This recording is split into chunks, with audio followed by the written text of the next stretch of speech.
Hello everyone, how you guys doing? Um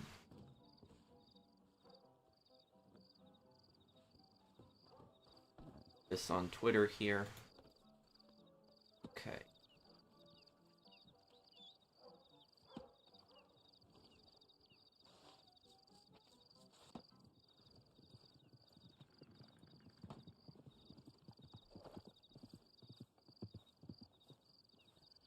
Hi everyone, how you guys doing? I hope you guys are all having a great day today. Sorry that I started the stream kind of late today. I've just been busy with a bunch of stuff, but I'll tell you guys this, I will start the GTA stream. I'll start much earlier than this on Sunday. So I'm just sorry for the late stream today. I was just doing a bunch of things today. Guys hear me good? Do I sound good? Okay.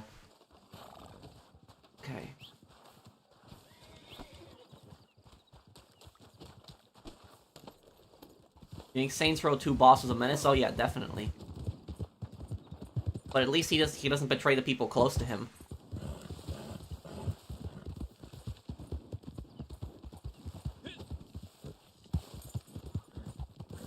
You were assaulted by a...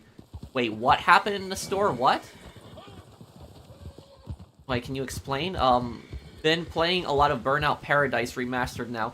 It's not my favorite, but I feel like it's better than what I remember. 3 and Revenge are the best. I think Burnout 3, I think that's Takedown, right? That one was my favorite one. Hi, Pro, how are you? Hope you're having a great day. I am, Justin. How are you, man? Oh, great.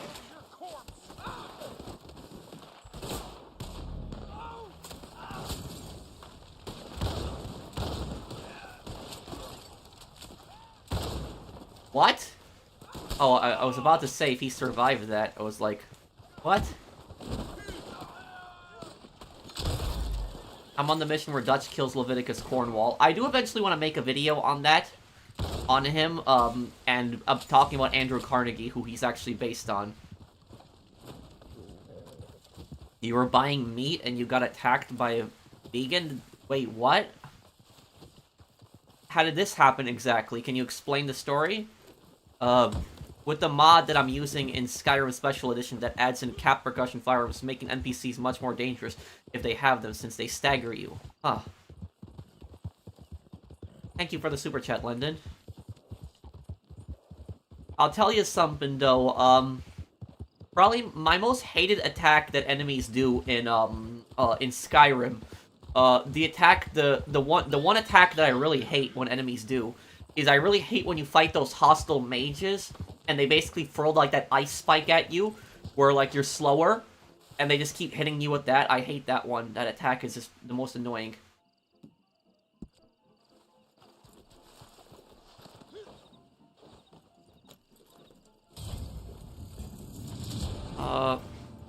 Warlocks, what they're called. Oh, no, I didn't get the chance to see it, Lendon. I'll take a look at it, a little bit later, but what is it about?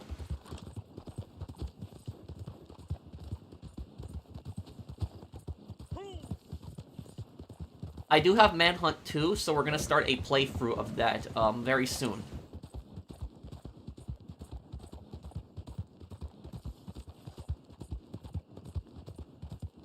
Hey, Pro, what is your thoughts on the Mauser C96, in Red Dead Redemption 2? Is it a good gun to you? It can be, but the Mauser C96, if you're gonna use it against players, you want to hip fire and dual wield. That's, like, the most effective way. Feels good to be back on. Can't believe they left it. Wait, left what? Blinded Eagle? Wait, I'm a bit confused. Thank you for the super chat.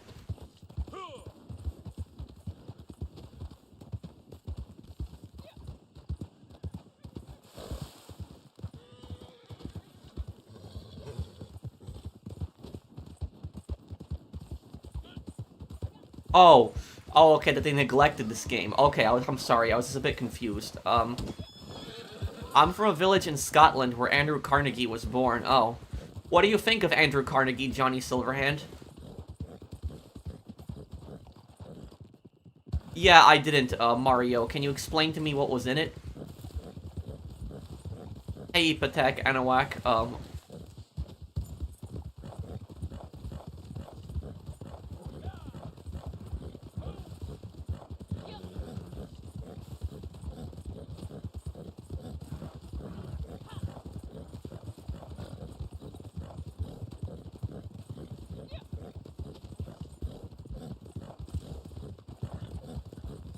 Plainview. This is the place where that photographer got killed by the zombie in Undead Nightmare.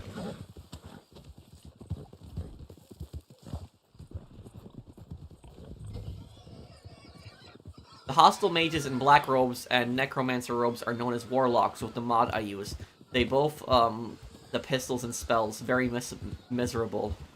Oh. I saw your comment on Talk TV. Oh, was it the one on the president? That one, Lewis?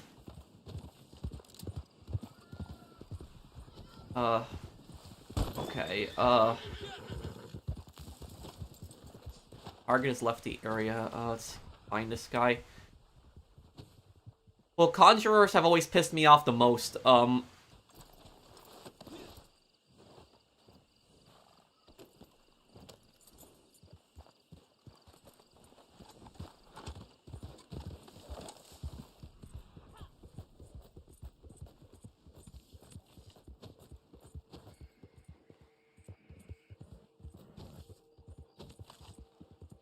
Have I ever played Hotline Miami? No, I haven't.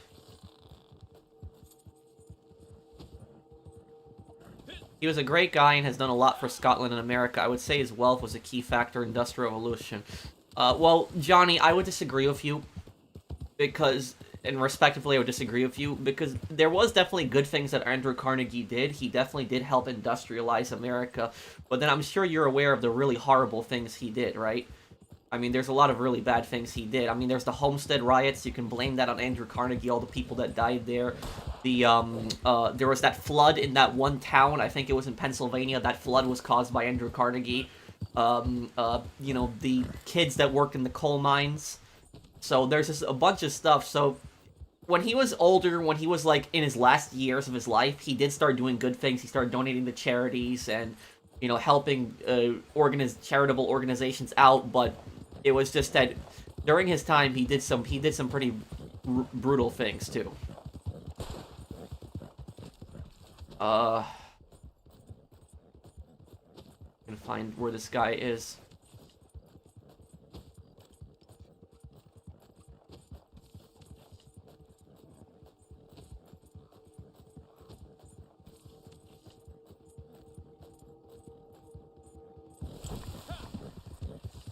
Leviticus Cornwall is based on Andrew Carnegie.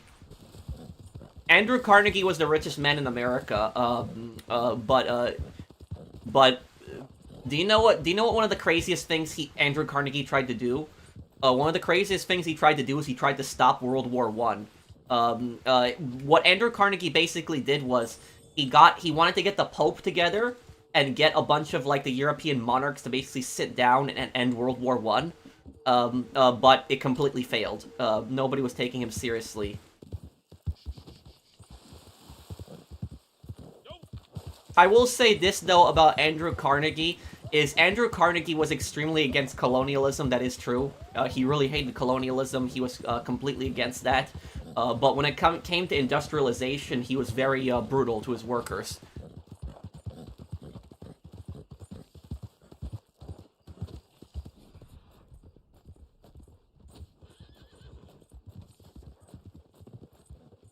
Andrew Carnegie believed that America could become a superpower without being imperialist. That was one of his beliefs. But it's like, and this is why history is complicated, because yes, he definitely did help America in some regards. He definitely was responsible for industrialization. But then you look at all the people that just died in his factories, the horrible conditions, how he had kids working in coal mines. And it's, you know, it's for me personally, the bad that he did outweighs the good. Just personally for me. There's a reason that Leviticus Cornwall was based on him.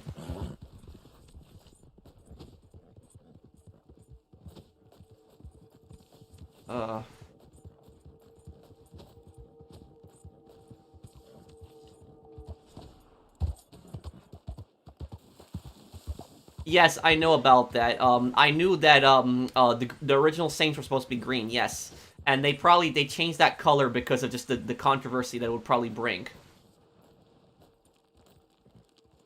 Hey, Pro, greetings from South Africa. One question: have I heard of Tekken 8? And would I like to try out the fighting game? Um, Maybe one day. I'm not that much into fighting games. I liked Fight Night Champion a lot though. Uh, Apparently privileged. Refuse to seek punishment. Wait, what, Mario? That was well, I don't know what the writers were thinking then. Uh, Thank you for the super chat.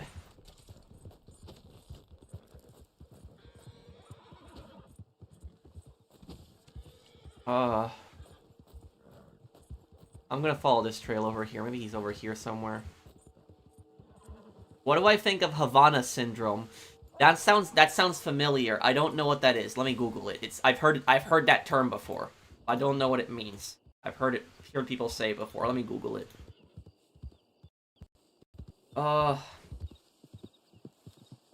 It's a syndrome of cluster experienced mostly by U.S. government officials.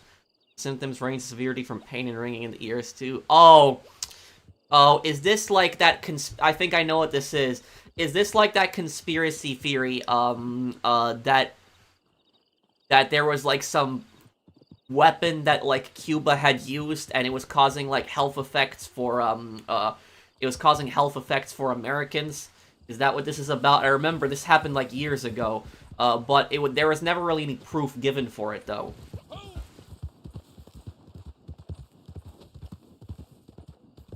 I recently got back into professional wrestling to make sure that pro wrestling isn't ruined for me because of all of Vince McMahon's evil and his BS.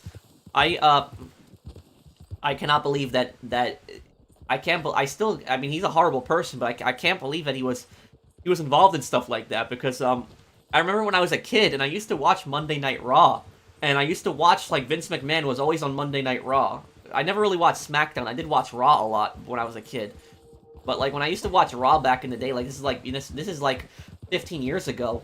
I remember the amount of times that he was on, and it just surprises me so much he was involved in that. I can't believe it. I guess you never know how people really are. But that ruins, you know, that just ruined Raw for me too, looking back on that now. Where is this target? None of us can find him. Where the hell is he? Yeah, I am aware of the perhaps unconventional immoral acts he committed, but I do believe he turned himself around towards the end of his life, or at least attempted to. I want you to look up one thing, though, Johnny. Go on Google and type in Homestead riots. It's Homestead, it's just spelled the same way as Homestead. And look up the... Hang on a second. Let me look up what the other bad thing he did. It was called,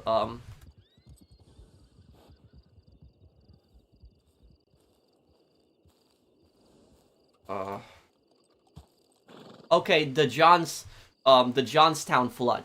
Okay, so 2,200 people died from that, man. Okay, so if you don't know what the Johnstown flood is, oh, we found them? Oh, they were back there. Okay, so about the Johnstown Flood. What the Johnstown Flood is Andrew Carnegie is based... Leviticus Cornwall is based on Andrew Carnegie. So Andrew Carnegie was a rich industrialist from Scotland. He came to America when he was a child.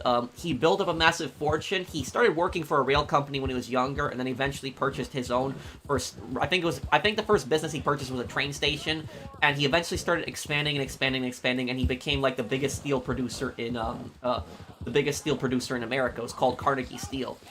Now, no, I'm pretty sure Carnegie was the richest man in America. Now about Carnegie.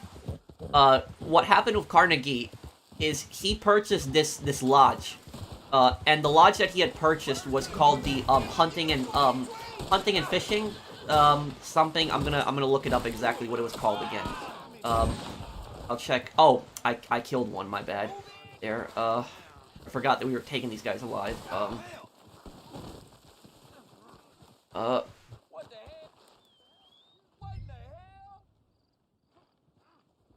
You said, oh man, like you enjoyed telling people that he was wrong? And I don't know what you say I'm enjoying that I'm telling people that someone was, someone was wrong, but hang on a second. And I'm not saying that anyone is wrong. I was just trying to tell Johnny about some of the bad things that he did in America.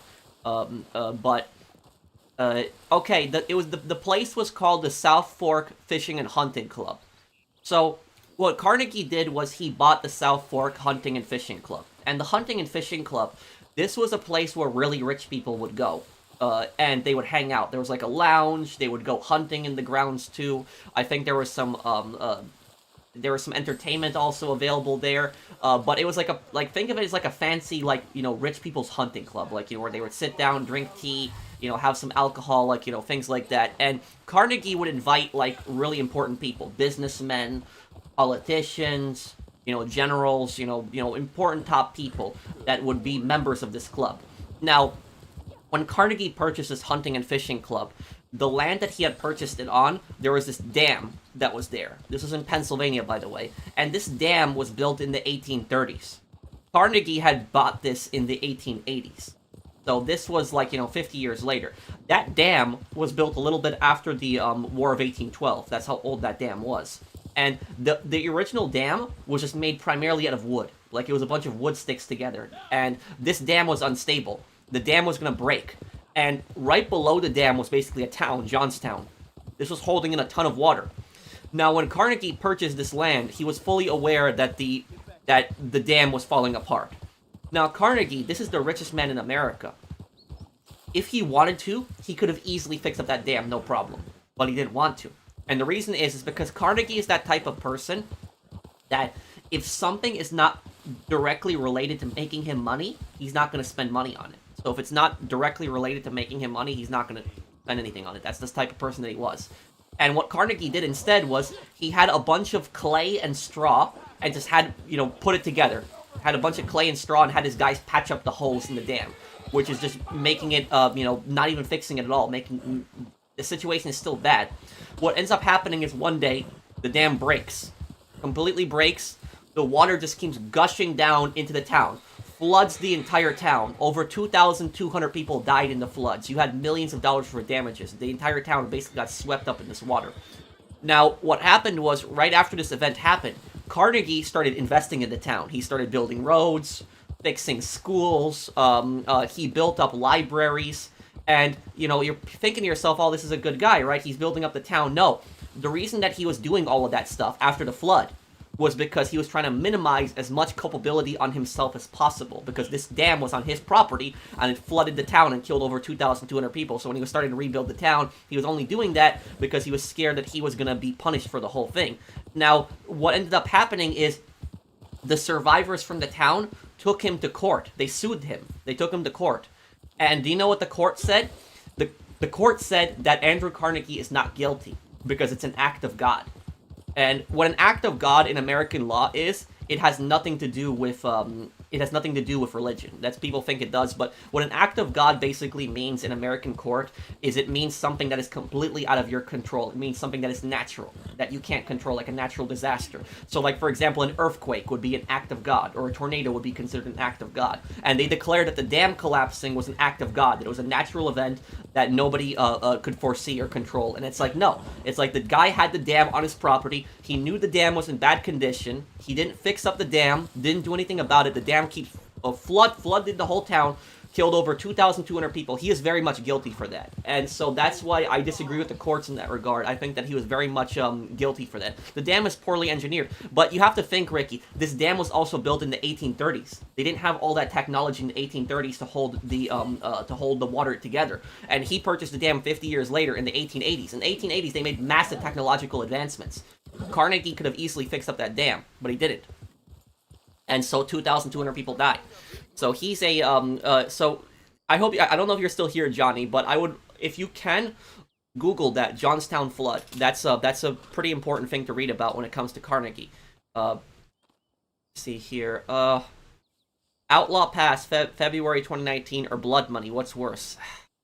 Honestly, the Outlaw Pass 5, because the Outlaw Pass, they basically gave us a, they gave us a DLC with really no content, like an Outlaw Pass with no content, really.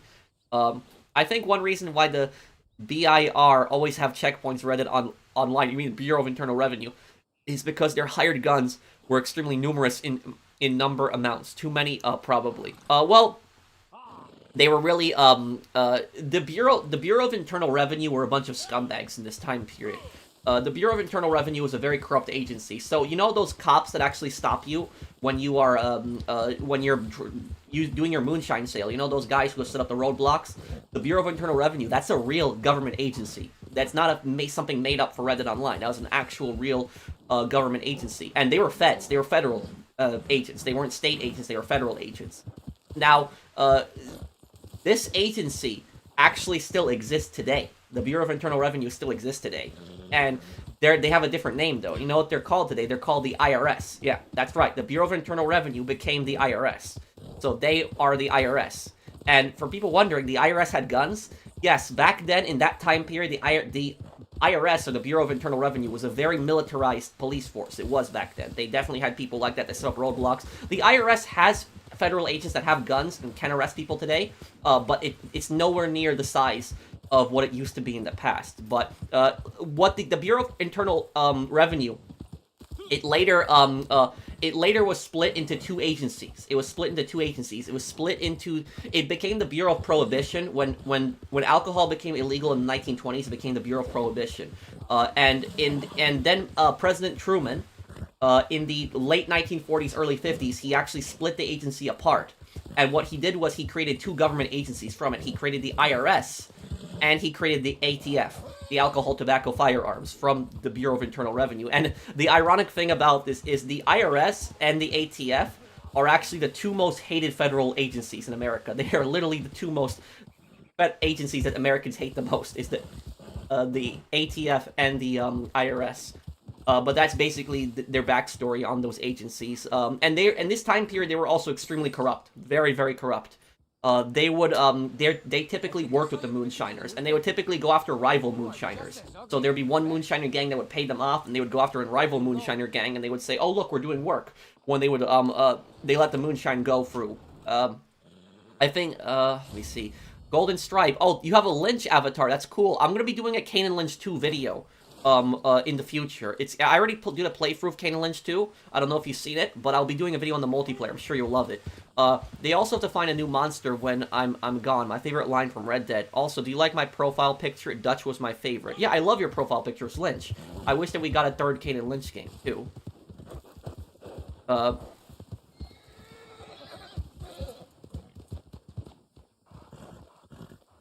Did Johnny type something here? I think I missed Johnny's comment. Let me see. What did Johnny say?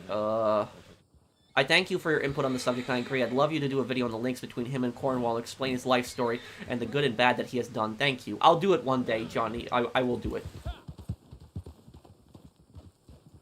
Calling the Bureau of Internal Revenue cops is offensive. Federal thugs. Yeah. That's what I would say about them. Kane and Lynch 3 will probably never come out, though. I don't know when Bully is set, Tron. I'm not sure. I guess it's set in, modern times, or 2006 to be precise. Can you do more elusive target missions in Hitman? Sure, I could. I want to do a playthrough of Hitman Freelancer, but on hardcore difficulty. People have requested that. I went back to my Hitman Freelancer video that I did, and when I look at the comments, people were saying, please do hardcore. So I could do a hardcore Hitman Freelancer playthrough. The Ray lore video. Sometime in the future, I have another lore video on GTA 4 that's going to be coming out this month. Why won't we get Kane and Lynch 3? Because IO Interactive sold the rights to Kane and Lynch to Square Enix, and Square Enix is not going to make it. So Square Enix took the rights to Kane and Lynch years ago, and they never did anything with it. So IO Interactive lost the rights to Kane and Lynch. It's kind of weird. Kane and Lynch takes place in the same universe as Hitman. So Hitman and Kane and Lynch, that is the same universe. But what's really weird about it is that even though it's the same universe, you're never going to see another Kane and Lynch game because because the developer gave the rights away to another developer.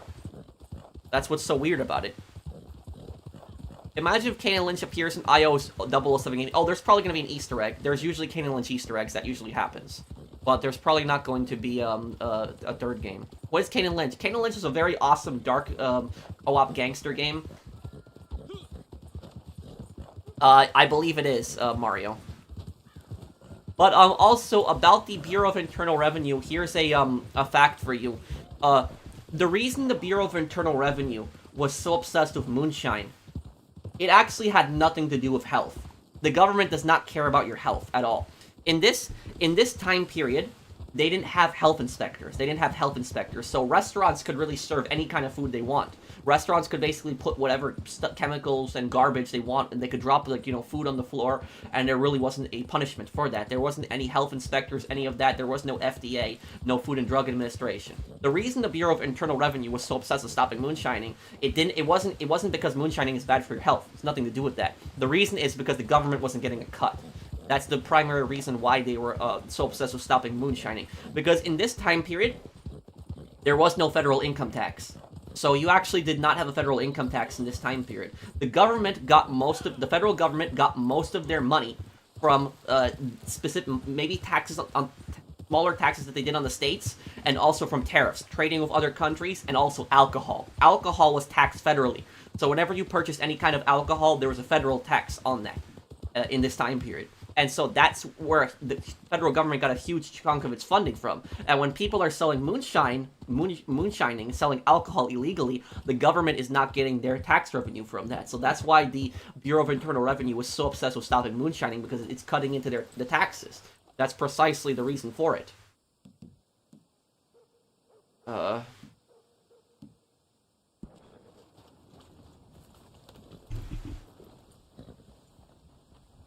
Bro, is meth, cocaine, or heroin the worst drug out there?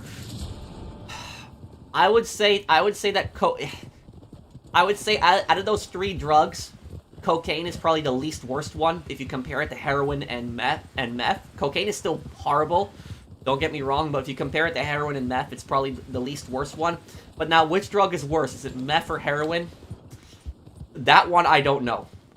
They're both really, really bad. I would say probably heroin. Probably heroin is probably worse, because you hear about a lot more people overdose from heroin than they do from meth. But if anybody knows anything about medical stuff in the comments, they'll probably be able to tell you which drug is worse. But they're all really horrible. But I'm not sure. I just know that cocaine is probably the least worst one out of them.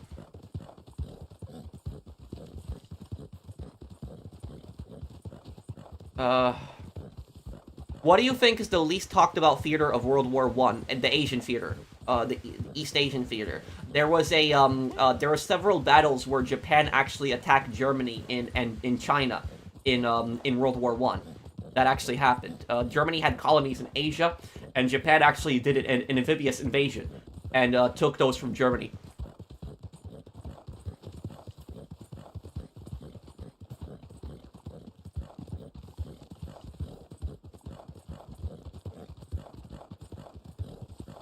Finally, for the love of God, fans can stop complaining about Spider-Man 2 updates.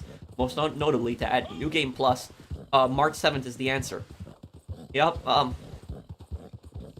I know Ghost of Tsushima has that New Game Plus thing, too. But yeah, I'll do a playthrough of Spider-Man later this year, Blinded Eagle.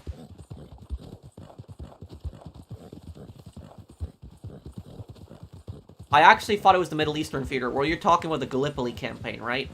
I mean, the Gallipoli campaign, technically, I guess, if you really want to go into it, it would technically be Europe, because Gallipoli, where Gallipoli was in Turkey, I think that is considered Europe.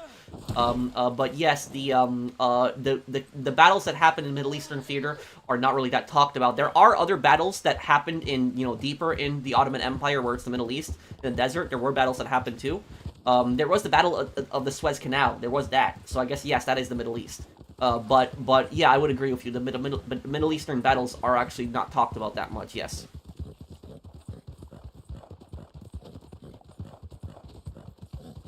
Do you think Billy Gray from GTA 4 and Sonny from GTA Vice City would be friends, or they would hate each other? Sonny has no friends. He uses everyone. The same for Billy Gray. So there's no such thing as really friends for them. You like dark games like Max Payne, Saints Row 2, Kane and Lynch 2, Manhunt, GTA 4? Oh yeah, I love games like that.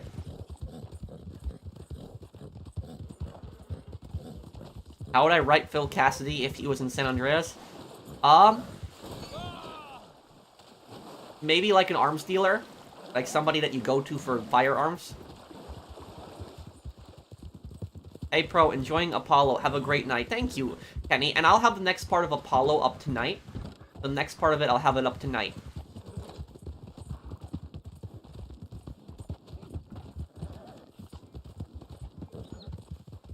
Oh, I think my character is hot because it's 78 and I'm...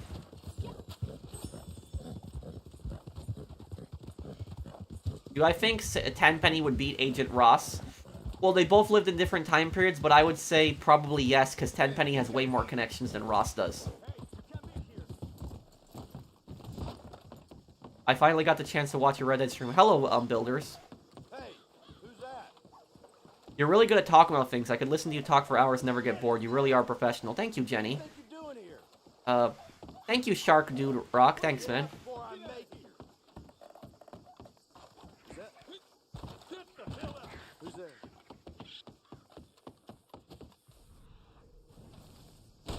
The thing is the updated medical report. Yeah, I know. The thing about that is, that's, about the updated medical report, that's like the meme in Ace Attorney. Which case is that one with the updated medical report in Ace Attorney? That's the autopsy report, right? That's the second case, right? The second case in the first game? It's the one, is that the one with red white? With, like, when Mia died? Is that one? Is that the, I think that's the second case, right? Yes, case 2. But anyways, the thing is, what Edgeworth did in that case is actually very illegal, what he did in that case, because that would not fly in real court. In real court, the defense would have to be given the autopsy at the exact same time that the prosecution is given the autopsy. You can't, like, the way Ace Attorney did it, like, where, like, you know, you get an updated autopsy report in the middle of trial, and, like, Edgeworth is like, I have the updated autopsy report. It's like, no. That would not fly. That would be instantly thrown out. If that actually happened and they withheld that from the defense, that evidence would be thrown out. That would not work in court. That would not be allowed.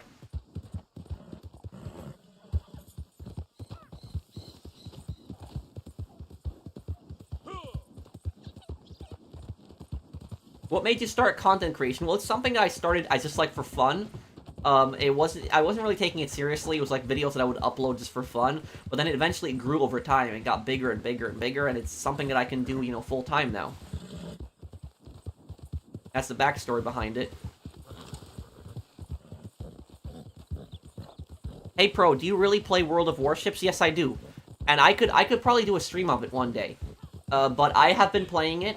And I have been playing as Imperial Japan in that, so the Japanese ships have been leveling them up, but I want to finish Imperial Japan, and then when I finish Imperial Japan, I'll actually think of what country to play as next, but I'm just trying to finish, like, one country at a time.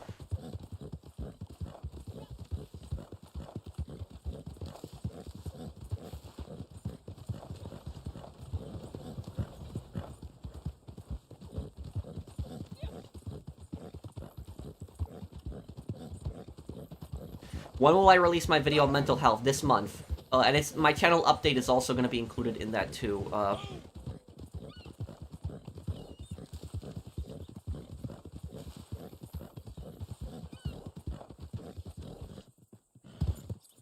Do you play War Hunter? A long time ago, I did. Where the hell did this guy go? I'm chasing this guy, like, all the way across the map. Where on earth is this guy? Most evil gang in the Red Dead series, the Skinners, probably. Yeah. I actually made a poll on that. I asked people what they thought the most evil gang was, and people voted for the Skinners.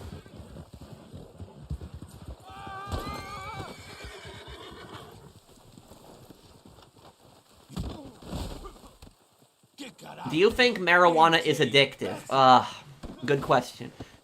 Well, what I'm gonna say is probably gonna piss some people off, but yes, it can be. It depends for the person. It's marijuana is, I would say, is no more or less addictive than alcohol is. And I'm not saying that marijuana is worse than alcohol. It's not what I'm necessarily saying. But the thing about this, when it comes to marijuana, is that alcohol has no addictive substances inside it. It doesn't. But what it is alcohol is a mental addiction. That's what it is. For example, cigarettes are a physical addiction because there's nicotine inside it, so you're physically addicted to it. Your body is telling you, I want cigarettes, I want you to smoke. But when somebody is an alcoholic, it's just their mind telling them that. It's their mind, I want a drink, I need a drink. But there's nothing physical in there that's making them necessarily addicted to it. It's the same thing with marijuana, for example, it's more of a mental addiction. There's nothing inside it that specifically makes them addicted to it. It's the mental part of it. It's that their mind is just basically thinking, like, I want to smoke, I want to, do that stuff. But I will tell you, as someone who regularly uses it, I can tell you it is addictive. Maybe not like nicotine, but it's an addiction. Oh, I agree with you 100%. Marijuana can very much be addictive. I agree 100%. It can be an addiction. The thing about that is, there are people, professional, you're wrong, alcohol can create a physical dependency. Well, maybe I'm wrong. I'm willing to admit it. But as far as I know, there is nothing actually inside alcohol, like an actual substance, that makes you addicted to it. It's as far as I know, just a mental addiction. Like cigarettes, for example, is there's an actual chemical, nicotine. Nicotine is what makes you addicted to it. So if I made a mistake, I apologize. But as far as I know, there's nothing. I'm not an total expert. So if I made a mistake, I apologize. But as far as I know, there is nothing inside alcohol that makes you actually physically addicted to it. You're wrong about alcohol. People die from withdrawals. They do. Well, I'm not sure about. I mean, I'm not an expert, like I said. So if I'm wrong, then I'm wrong. I'm willing to admit if I'm wrong. But basically, what I'm getting at with what I'm getting at with alcohol, though, or with marijuana, is that it's not like, I don't know if you're necessarily going to have withdrawal from it if somebody doesn't smoke marijuana. But what's gonna happen is there are people that like smoke marijuana every single day, like every day they do it, and the people that smoke marijuana every single day, if you ask them, are you addicted to marijuana? Like, no, it's just something I do for a hobby. But yet they smoke it like every single day. And I'm gonna say, if somebody smokes marijuana like every single day and maybe even multiple times a day, I would say that they're pretty much addicted at that point. I'm not trying to offend anybody or anything, but that's just what I would say. Is I would say that they're pretty much addicted to it. And I would say also is that the unfortunate thing about about a lot of people that smoke marijuana is that people, how do I say this? There are negative health effects to smoking marijuana. And what people do is, there is unfortunately a really big community of people that like to smoke marijuana, and a lot of these people are in denial about the bad things that it does. And they can gang up on you, and I'm not saying like beat you up, I'm saying like gang up on you, that they're gonna get all pissed off at you and like shout you down, and like, say like, oh no, you don't know what you're talking about. But I'll give you an example. With marijuana, the first negative health effect that it would happen is it damages your lungs. Because anytime you inhale something like smoke, anytime like that, it's going to damage your lungs.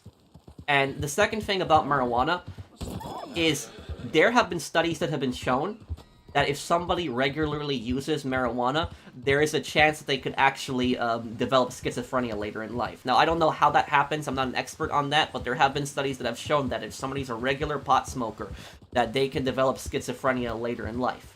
And what happened is, I remember when I was studying this in college about this, like, my teacher brought this up. Like, my professor brought this up, and he was a detective. He was, he was in the police for many years, and he brought this up. And the thing is, I Googled this. I looked this up to see if he was right, and there's actually studies on that. And what ended up happening is the class got so pissed at him. They're like, oh, no, you're wrong, it's healthy, it's perfectly fine for you, stuff like that. And he was just talking about the studies, and so people were getting offended, getting pissed off about that, and stuff like that. So, marijuana is probably the safest, like, illegal drug in most cases where it is illegal. Marijuana is definitely not like coke or crack or meth or heroin. It's definitely not as bad as that.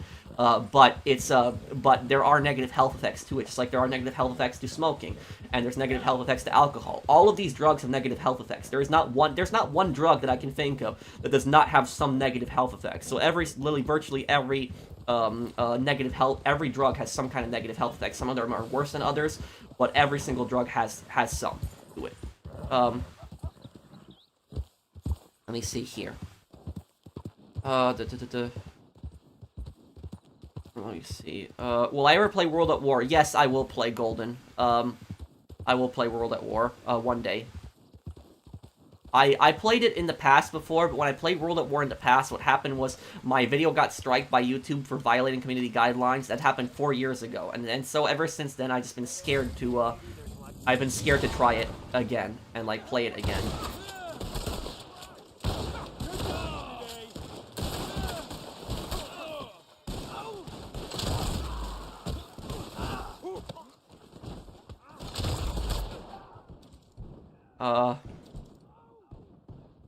Thank you, Golden. How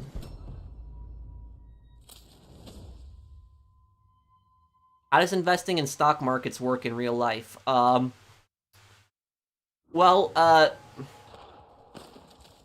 the whole idea of the stock market is that you have companies that offer you stocks, like basically kind of like shares of their company to buy. And when the company does really good, you know, something good happens, the value of the stock goes up. And then you can sell those shares of the company, and you will basically make a profit from it. But if something goes bad with the company, the shares will go down. And, you know, you can hold it for as long as you want. You can hold it pretty much forever. But sometimes it might never recover. It might never get back to what it was originally. That's how people lose money on the stock market. People lose money on the stock market because they make a bad purchase, the stock goes down, and they don't want to sell, and they just keep holding it, hoping that the stock will, you know, change course, and it'll go back up. But sometimes it never goes back up. Sometimes it just keeps falling, and it'll stay at a certain low, and might never get to the point where you bought it from again, so you can't even break even. That's how people lose money on the stock market. Basically, I haven't touched the stock market in months. In months, I have not touched it. I don't touch it really anymore. And the reason I don't touch it anymore is because I'm just uncertain about the economy. I'm just uncertain about what's going on. So I don't want to risk anything. I don't want to touch anything, even if it's a small amount. I don't even want to buy a small amount of stocks. I just don't want to do it. Because if I buy a small amount of stocks, I'm basically going to think to myself, well, maybe I should buy more shares. Maybe I'll make more. And so that's why I don't do it anymore. I just stay away from it. I don't. When I did do the stock market, I actually did pretty good. In 2023, I made like in 2022. In 2022, I made like $6,000 in profit on the stock market in 2022. And but that was, I wouldn't even say that it was skill. I would say that it was just more luck. That's just what I would personally put it at. And ever since like 2023, I just stopped using it. I'm just not gonna touch it anymore. I'm not gonna do it. I'm just not. So that's yeah. So I'm just not gonna touch it anymore. Honestly, what I do now is I have my money in Robinhood, which is the broker, but I have a lot of money in Robinhood, but the money that I have in Robinhood, it's not, I don't have it there for stocks. I have it there, because of Robinhood's interest program. So if you just put your money in Robinhood, and you have Robinhood Gold, Robinhood will basically pay you 5% of whatever the money you have every year. So whatever money you put in your Robinhood, like, Gold account, they'll give you 5% back for like the whole year, and that's pretty much all I do. I just have the money in there and let it slowly build up over time. That's it. I don't do anything else. You know, no stocks, none of that stuff, and certainly not cryptocurrency. Cryptocurrency is even scarier than the stock market. Cryptocurrency, like, you could argue that it's largely a scam. There's just a lot of stuff that's it's cryptocurrency is such a sketchy way to make money. It's such a yeah.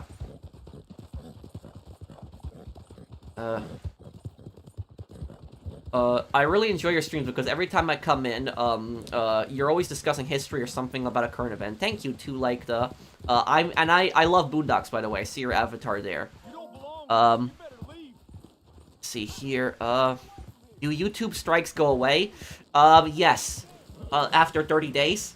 But the thing about, or is it 90 days? I think it's 90 or 30 days. But, anyways, about it is that the strikes go away, but the warnings never go away. The warnings stay forever. So, every single time I log into my YouTube account, every single time I see that warning from 4 years ago, that World at War warning. It's like the first thing that I see when I log into my YouTube account, every time. So it's been 4 years, and I still see that warning garbage. And I'm completely innocent in that. I didn't do anything bad in that, and I had gotten a strike from YouTube.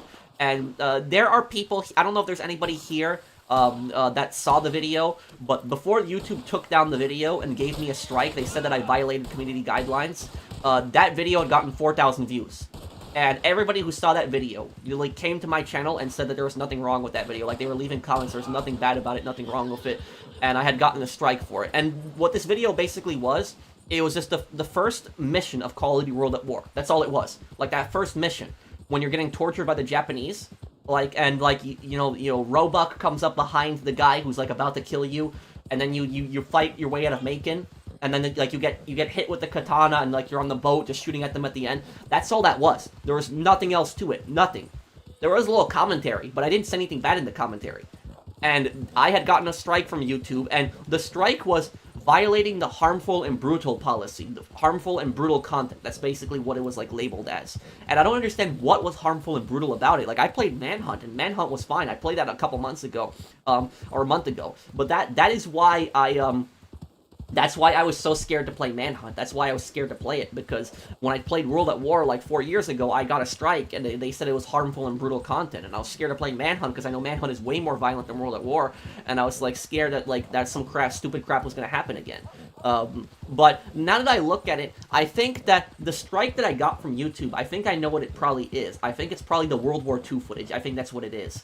Because when you play World at War, the cutscenes in between the missions have, like, actual World War II footage, like footage of battles and stuff like that. And in some of the World War II footage, there's actually executions. So, like, some of the World War II footage in World at War, you'll actually see, like, an actual execution.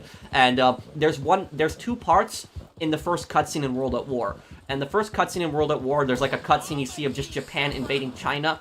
And then, like, they show you, like, actual World War II footage of, like, Japan invading China in 1937.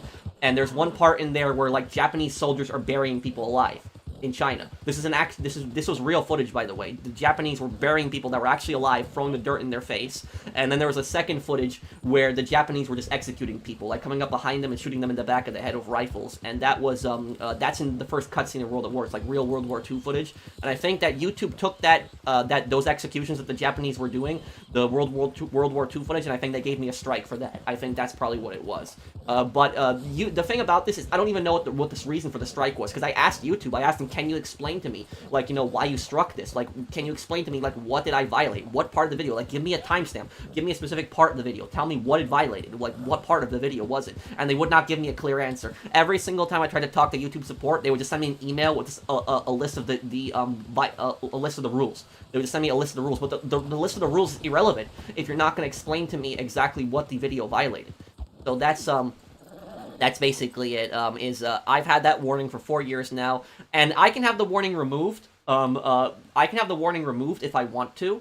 But to have the warning removed, I need to complete some kind of, like, school on YouTube. It's like a virtual YouTube video. It's like something like that. Like, I need to take, like, a quiz or something like that, and I'll have the warning permanently removed from my account. But the reason I don't want to take that quiz and I don't want to do that stuff to get the warning removed is because doing that quiz, whatever thing, would basically be admitting that I had done something bad, and I never did anything bad. So I'm just gonna keep the warning on my channel for that long, I guess. That's just what it was. But the thing about this is it was real World War II footage that was, like, in a video game. It's like, it's part of the video game. So it's like, how am I supposed to play the video game exactly if they have, like, real World War II footage? Am I supposed to just blur out the World War II footage? That's stupid. Because it's like, it's a historical game. It's teaching you about history while you play through it too. So that's just personally what I think it's stupid. Is the Japanese are the bad guys in that game. So I don't get exactly why they would give you a strike for showing something like that in, like, a cutscene. It's not like I was uploading videos of, like, executions. It was, like, part of the cutscene in World at War. But the thing about that is, and like, YouTube doing stuff like that also, like, that also hurts history. Because when you do something like that, it's like you censor videos like that like, show, like, executions the Japanese army did in China, then people are not going to know about the horrible atrocities that they committed. I mean, the footage is horrible, but it's also important to see. Because you understand about the horrible things that Japan did when they invaded China, just the numerous atrocities that they had committed. And so you want to educate people on something like that. You want to teach people about something like that so people know that something like that happened. Because by censoring stuff like that, you're censoring history. And that's not a good thing to do at all. So I just personally have my massive disagreements with YouTube on that whole controversy with the World at War footage. Thank you, Dragon, for the super chat. Schizophrenia is more closely associated with edible marijuana. Well, that I didn't know. I guess you learn something new every day. So it's more closable with the edible then. Have you seen other people calling GTA other crime games GTA clones? Yeah, it's stupid. I don't like that term. What I always I say don't call it a GTA competitor. Don't call it a GTA clone. Call it a GTA competitor. That's what I've always said because it's a competitor. Hi Pro, how are you? How are you? Been a long time. I didn't join your stream. Sorry for that. It's okay, Fact Speaker. You don't have to apologize. Watch my streams whenever you want. Patrick, what do you think about TikTok and their CEO, Mr. Chu? I don't know anything about TikTok CEO, so I can't answer that, but I can answer the TikTok part. Thank you, Kanzai, for the super chat. TikTok, what I would say is that I don't trust that app. Considering the close relationship that it has to the Chinese government, because it is a Chinese company, and therefore the Chinese government can pretty much dictate whatever they want on it. But I don't think that China owns it anymore. Correct me if I'm wrong. But just the fact that they had those ties to the Chinese government, that's why I've never liked it. And there's a reason that when you go on if you are a soldier on a U.S. military base, or you are working in like a government building, you are actually forbidden from having TikTok on your phone, because there's the U.S. government believes that it can be used as spyware for China to basically spy on people. So just make sure you keep that in mind. As soldiers are not allowed to have TikTok on their phones on bases. Think about what the reason for that might be. Is the government just paranoid, or does the government know something that we don't know? I remember seeing the Carnegie Corporation being listed as providing funding for the Magic School Bus. Didn't realize it was named after him. Oh, in the Magic School Bus, that old cartoon. I didn't know about that then. Thank you, Mario, for the super chat. I remember there is one scene, it's like a meme where they go to the moon. There's like a meme from that show, I know that. What do you think will happen to ATMs after the switch to digital currency? Well, first of all, what I will tell you is I hope we never switch to digital currency. I hope that never happens. Paper money, physical money, is always superior. Thank you, regular dude. And I'll tell you something. The people that advocate for us to get rid of paper money and switch to digital currency is going to be the downfall of the entire economic world. Pretty much is. Because if you think that rich people control the economy now, rich people are going to dictate the world's economy if it's replaced by cryptocurrency, because cryptocurrency is extremely easy to manipulate. Now, physical currencies, you can manipulate physical currencies as well, but physical currencies are a lot harder to manipulate than digital currencies. Digital currencies are a lot easier to manipulate.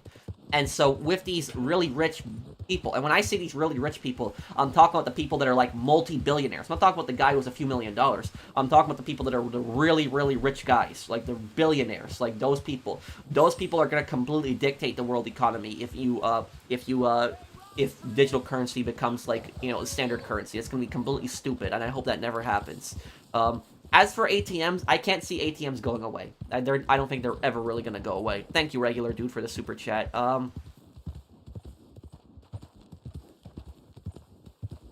What is your favorite Tony Montana line in the Scarface meme?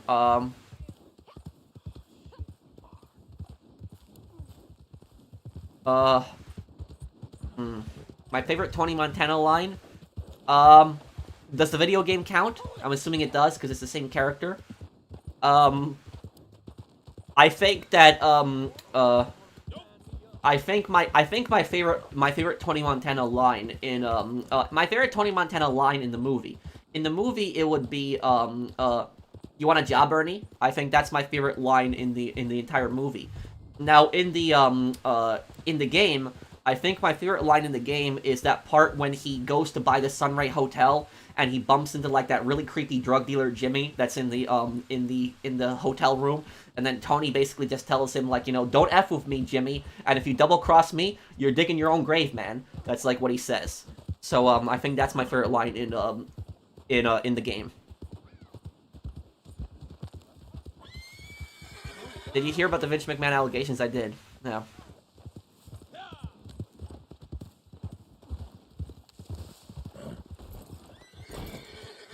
Let me get this other guy here.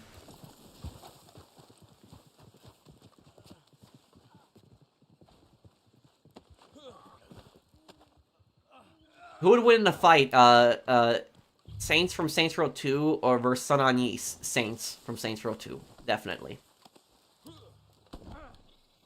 Will I do Dead Rising after Manhunt 2? Yeah, I could probably do that. I'll find you and make you real sorry. What was the most insane case from the Ace Attorney and the Great Ace, the Phoenix Wright and the Great Ace Attorney? The Great Ace Attorney, the most insane case in that one. I would say the most insane case in the in the Great Ace Attorney Chronicles. It would have to be the McGilded case. I forget what case that was. It was the case of the Irish guy who was in the car, and the guy got shot, and then the car got burnt in the courtroom, and then the power went out in the courtroom. I think the McGilded case, I think, is probably the most insane one in the Great Ace Attorney Chronicles. Anybody remember what case that was called? It was the McGilded one, but I remember it was the Irish guy. But then there was the craziest case in the original Phoenix Wright trilogy. I would say the craziest case is probably the 5th case in the first game. It's with that corrupt police chief. I think it's that one. With the serial killer. Like, the serial killer, Joe Dark was his name, and then, like, the police chief's name was Gant, right? Police Chief Gant. I think that one was the craziest one in the first game. I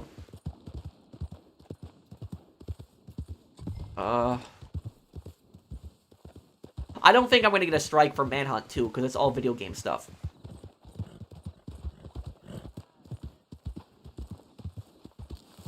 Oh, I think that, yes, I think that is it. When he takes off the helmet, it's like a mean scene, Mario. Well, well, well. Is this for me? The cells are downstairs. Have you heard of the Lucky Luke series? It's a Western, Belgian comic series. There's an issue where Alan Pinkerton is featured as main antagonist, the head of the Pinkerton Agency. No, I've never heard of it.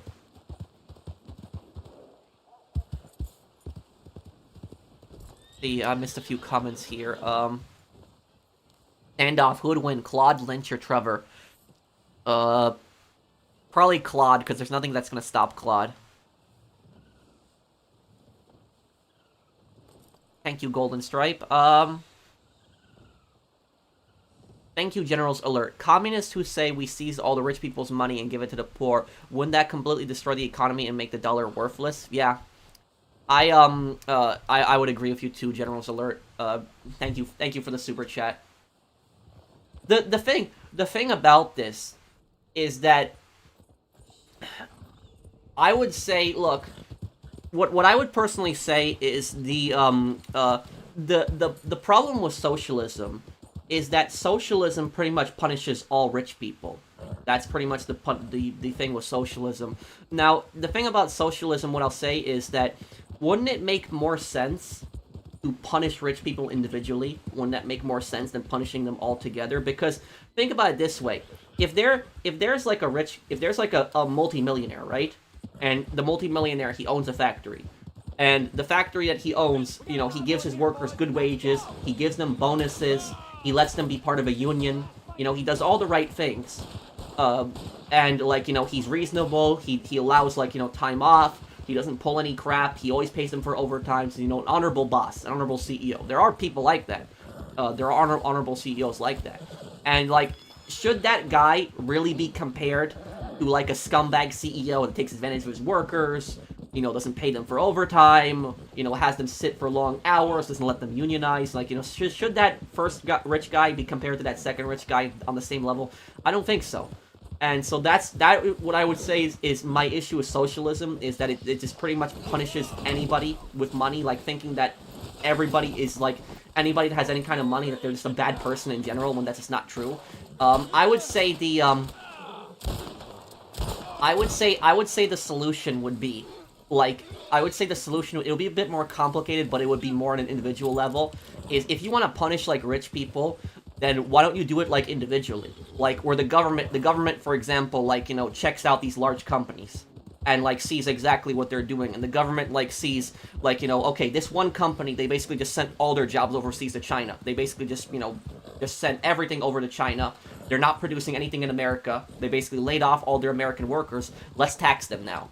Put in a higher tax on them. And that's gonna, and then that's going to incentivize them to bring those jobs back here. It's like if you don't want to pay the higher tax, then you bring the jobs back to America. The company that like gives its workers like a good raise, a good bonus, should have their taxes slashed, have their taxes cut as like an incentive to get companies to do the right thing. I think that personally would be a much more effective system than just taxing the hell out of every single rich person that you see. That's I think if you do it at an individual level and you tell companies, you give your workers bonuses, you do that stuff, you'll have your taxes cut. But, if you don't do that, you send all the jobs overseas, you don't give your workers good wages, then we're going to increase taxes on you. I think that probably would be a better compromise than just the socialist way where you just really tax the hell out of every single person that has money. Thank you, General's Alert, for the super chat. In The Sopranos, Christopher becomes a disappointment to Tony, which led to his downfall. What could be done differently, or was he doomed to fail? I think that Christopher's drug addiction is pretty much what was the final nail in the coffin. Because remember what Tony told Christopher. Tony told Christopher before he sent him to rehab, he told him that if you don't go to rehab, you don't complete this, you're dead. You're done. He basically told him, if you were anybody else, and you basically talked to me like that, you'd be dead. And so it was Christopher didn't listen to him in the end. He went to the rehab, but he got addicted back to drugs and alcohol and all that other crap. And to an extent, it was the mafia's fault to an extent because they were criticizing him whenever he wouldn't drink. So it was their fault to an extent. What I would also say is that Christopher was a massive scumbag, and Tony warned him several times. So when people say that, like, Tony betrayed Christopher, I guess you can make that argument. But the thing about this is Christopher, when you really think about this, is kind of messed up. Christopher is a liability.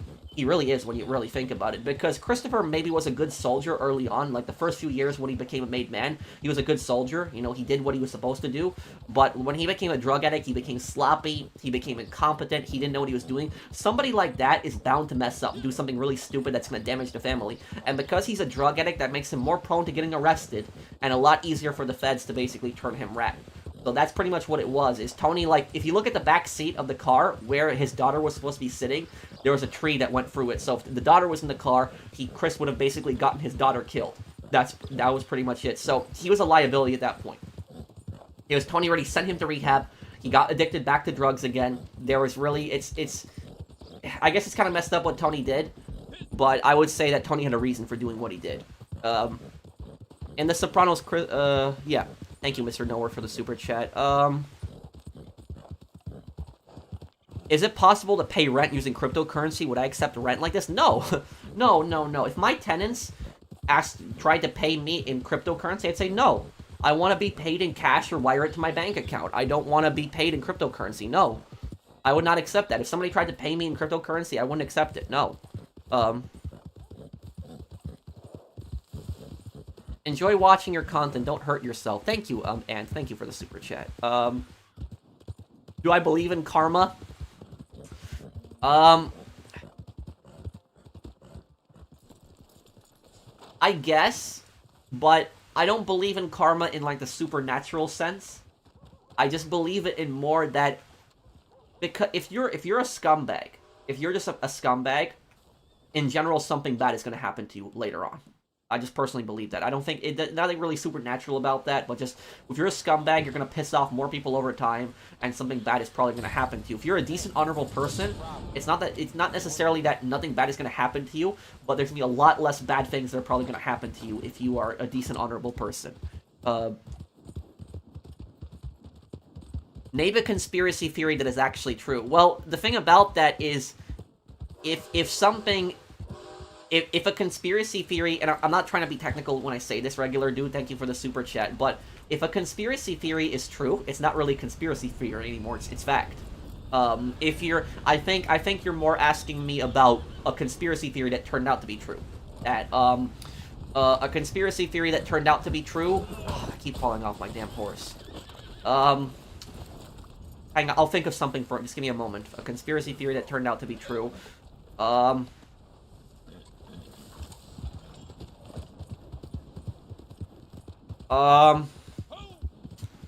I'm trying to think of something.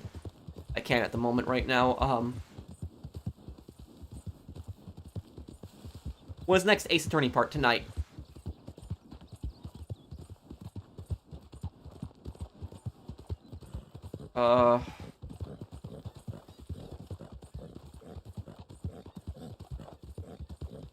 I do miss 2 players in a lot of video games, yep. What about the moon?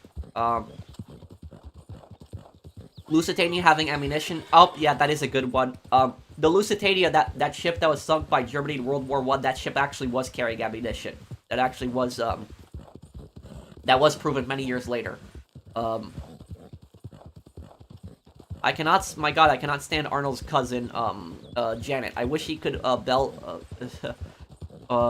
anyone else who's, seen the episodes, I don't know what character you're talking about, Mario. I've never seen, I haven't really watched that cartoon. It's the 90s cartoon, right?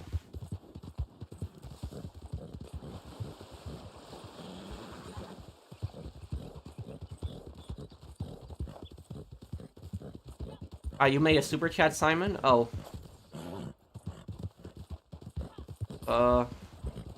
Step 8, freedom for you, not for me, Mason. Yep. That is Reznov. And I was very surprised by that when Reznov, when that happened to Reznov. Reznov dedicated his last moment to helping Mason get free.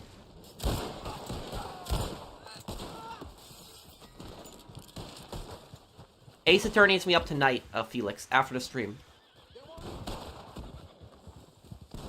Do you think Courage the Cowardly Dog, could handle modern television? No.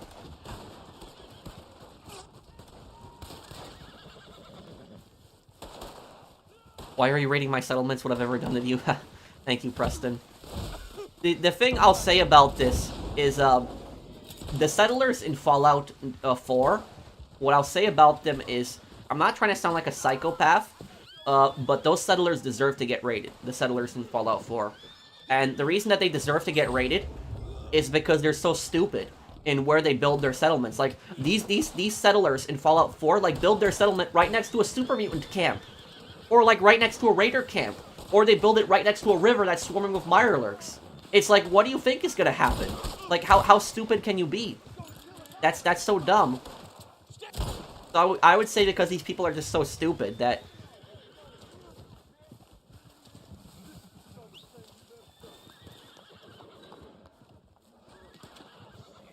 There's the,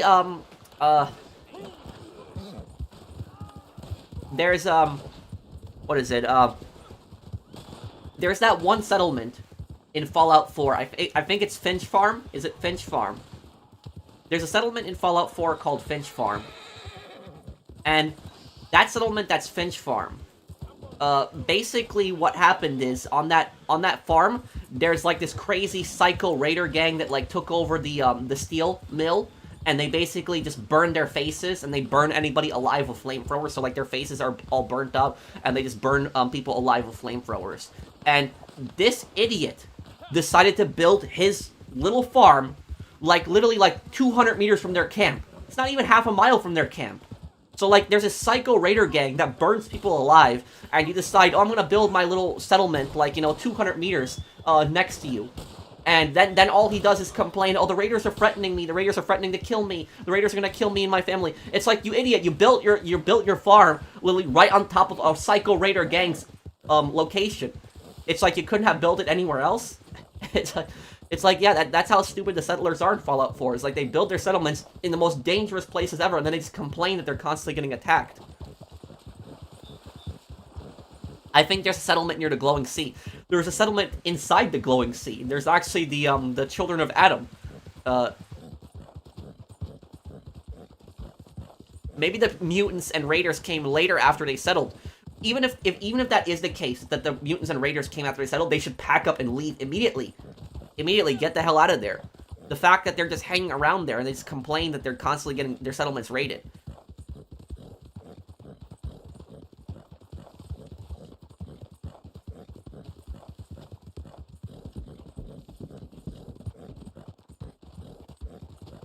Bro, is there more evil in this world than there is good? I would answer that question. I would say yes to both. And let me explain what I mean. If you're talking about individual people that you talk to, there are way more good people than evil people in the world, like individually. Regular, everyday citizens. But the really evil people in the world, a lot of them hold very high positions in society. Like, very important positions, like even like dictators, for example.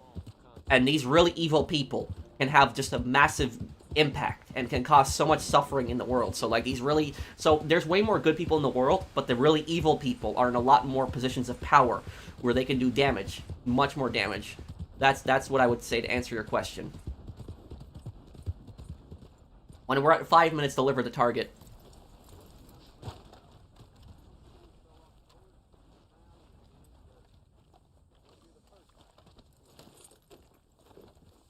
Most brutal death in Saints Row 2, Carlos's death. Yeah, I would say it's probably Carlos's death. And maybe Shogo too, but...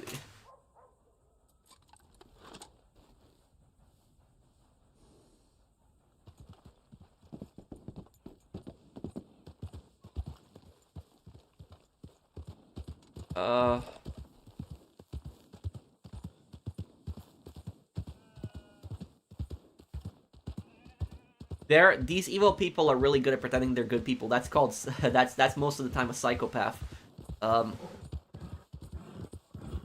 Yeah, that's, am I in a private session? Yes. No, I haven't, Anonymous. I haven't heard of that.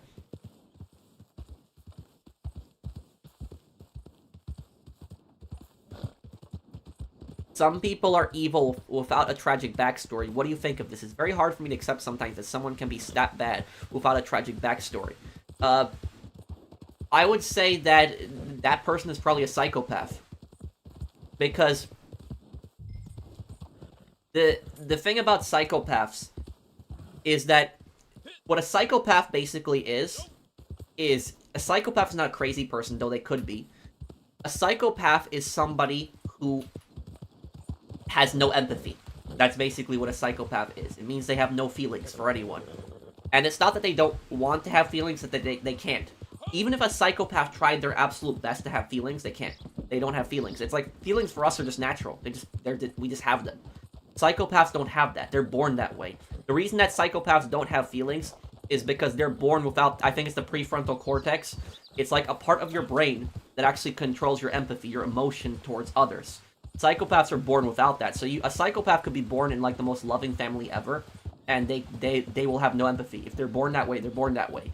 And not every psychopath is like going to be an evil person, but it's the fact that they're born without empathy. They're born without the ability to care for people. And if you want to know how little empathy they have, they don't even love their parents.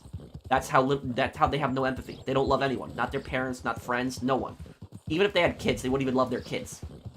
That's how a lack of empathy that psychopaths have. And so that answers your question. How can people not have a tragic backstory but be so ruthless and just so evil? It's because of that. It's like if they don't have any empathy, they're much more likely they're much more prone to committing bad and horrible things, doing horrible things. If somebody does not have the concept of feelings, if somebody does not have the concept of loving somebody, then they're much more likely to do horrible things.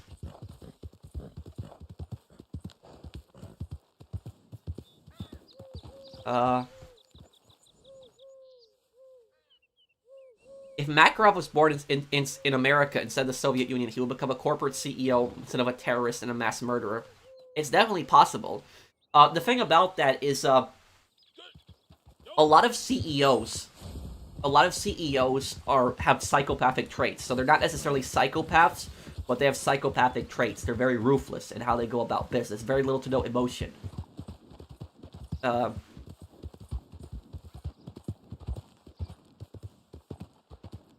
Well, Martin, the answer to your question is that you should research history from multiple places. Let me go to my my Moonshine camp. That's where I'm gonna go here. What's the difference between a psychopath and a sociopath? Sociopaths are created. Psychopaths are born that way. A sociopath might have certain people that they care about, like their son, their daughter, their wife, their husband, but they're not going to really care about anyone else. Fallout 4 writing can be so funny. I swear Bethesda have really interesting ideas, and some characters and quests are really good. But a lot are executed poorly, and weirdly, like the settlement system. Yeah. The settlements, I would say, are, the settlement is like probably the best and worst part about Fallout, I would say, is that there can be really fun building them up, but it can get really annoying the amount of times that you have to defend them. Thank you, Mr. Nowhere. Thank you, Antonio. Why don't you try GTA RP as a law officer since you studied law enforcement? Plus, it would give your channel fresh new GTA content. I could do that. There are a few cop games that I want to play also in the future. Thank you, Antonio. Is that the Haiti flag also? Correct me if I'm wrong. I think that's the Haiti flag, right? There's this girl in my science class who thinks I'm an exchange student from Germany, and I want to get to know her better. Any advice? And because knowing the way people are today, I don't want to say the wrong thing. Well, I would say Blinded Eagle is... I'm not the best person... Honestly, I'm not the best person to ask for that. I'm really... I'm really bad at talking to people in public. I'm not... I wouldn't say that I'm nervous, but I'm just not the best at social interaction with people in public. I'm very different online. Like, online, I'm still the same person, but it's just... In person, in person, sometimes I just don't know the right things to say to people. I guess I get a bit nervous, and that's what I would say about that. So I'm not the right person to ask for that. But the only advice that I can give you in this regard is that you're saying that you want to get to know her better. If you mean you want to like date her, if you want to like date her, then I would say is just be very clear and say ask her if she wants to go out. And if she does not want to go out, that's it. Just, stop it right there at that point, because there's nothing else that's gonna come out of that. So that's the only thing that I could really say about that. Yes, I'm Haitian. Oh, I got the flag right. Okay. Am I gonna drop a Vice City Stories lore? Yes, I want to make that on Vic Vance. I still want to do that, Sam. Thank you for the super chat. Man, I never have like a good seller ready for Moonshine.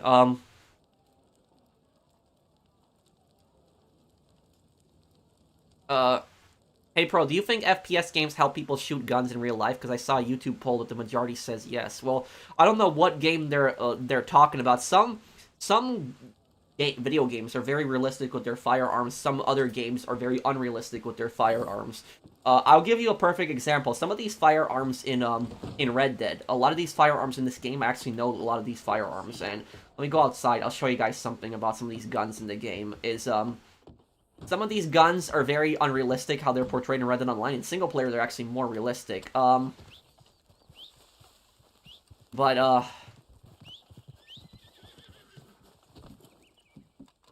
the Cattleman? Okay.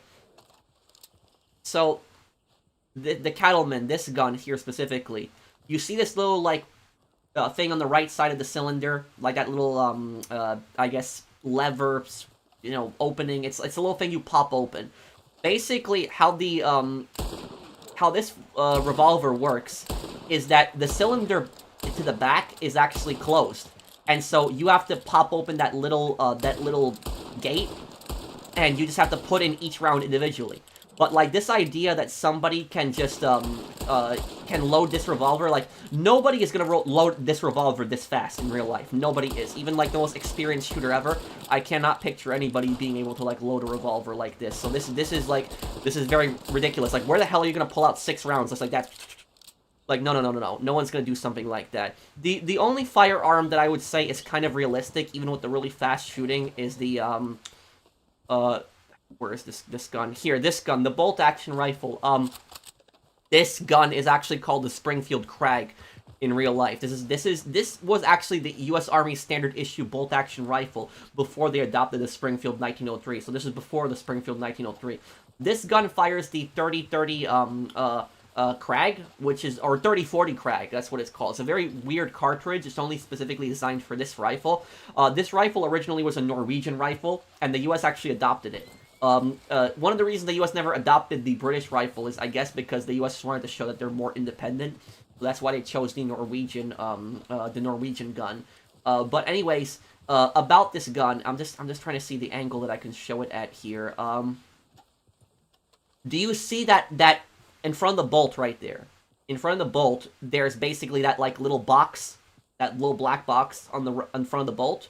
This is the weirdest bolt-action rifle design that I've ever seen. It's even more weirder than the Lebel 1886, even though that's a tube-fed bolt-action. The reason this is the weirdest bolt-action rifle I've ever seen is because this has a very unique design. That little black box that's in front of the bolt, basically what that is, it's a little gate that you can just drop the rounds in. So this bolt-action rifle, you can actually load all 5 rounds into this rifle without actually opening up the bolt. To cycle the first round into the chamber, you have to cycle the bolt. But you can actually put all 5 rounds in this bolt-action rifle without opening the bolt. I've never seen a bolt-action rifle where you can put all 5 rounds into the gun without opening the bolt. So it's a very weird design. Like I said, to cycle the first round, to get the first round in the chamber, you have to cycle the bolt. But to get all 5 rounds in the gun, you don't actually have to open up the bolt. So, this, for example, when you, I could probably show this in single player, the animation would be a little better, but look at that. See that? He's just dropping all the rounds in the little gate thing. That's basically what happens. You drop all the rounds in the little gate. It's a very weird design, but, the way he's shooting this rifle, this is actually realistic. In real life, somebody could shoot this rifle this fast, like this. This is 100% realistic, because this rifle is a very fast bolt. The Springfield Crag's bolt is actually much faster than the 1903's bolt. The 1903's bolt is actually a lot slower. I think this bolt might even be faster than the Lee Enfield's bolt, even though the Lee Enfield's bolt is very fast too. But this has a very fast bolt. During World War II, this rifle was actually the standard issue of the Norwegian army. And during World War II, when the Nazis actually invaded, the Norwegians were actually shooting at the Nazis with this rifle, and they were doing like this.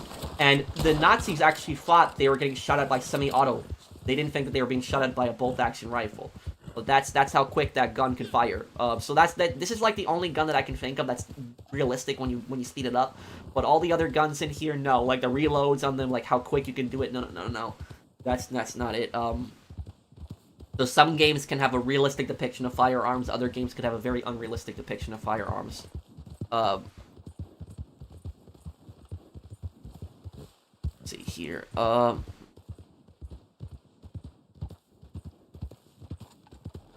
Yeah, I know. GTA 5's reloading is much more unrealistic.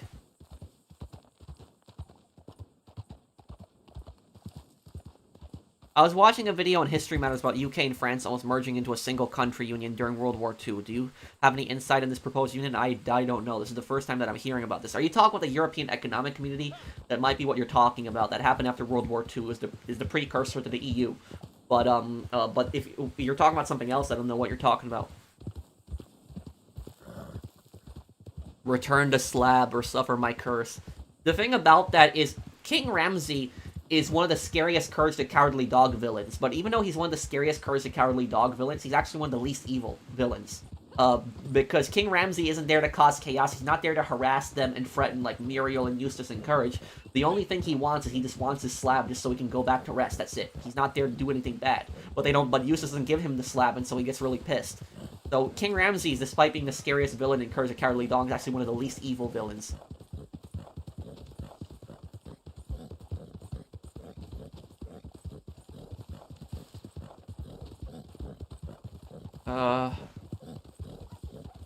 You think this generation could handle Dave Chappelle in his prime?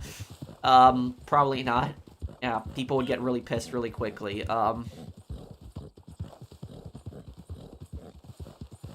Yeah, Alan Wake is a heavily requested game. I could try it one day. Does anyone need help selling, like, a moonshine, a freighter, anything like that? I can help you with that if you need help with any of that stuff.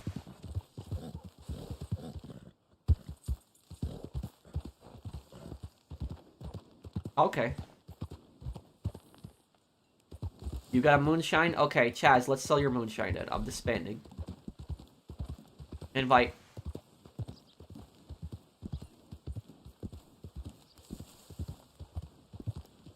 Why are you doing this?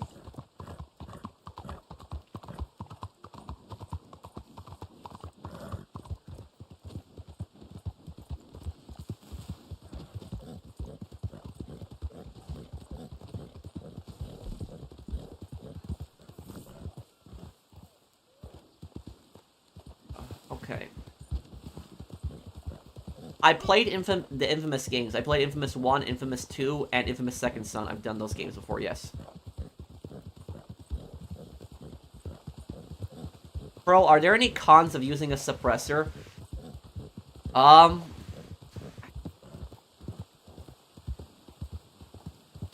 Honestly, not that I can really think of. I'm not a total expert on suppressors, but the thing about this is, one of the stupidest things that I see video games do is suppressors reduce the range in a firearm. Like, no, I don't know why video games do that, where suppressors, like, reduce range on firearms. No, suppressors actually would technically increase the range of the firearm because you're increasing the barrel. So no, it would actually increase the range. That's one of the things that the new Call of Duty games get right, is that when you put a suppressor on the gun, it actually increases the range. That's one of the things that Call of Duty actually does get right about suppressors now.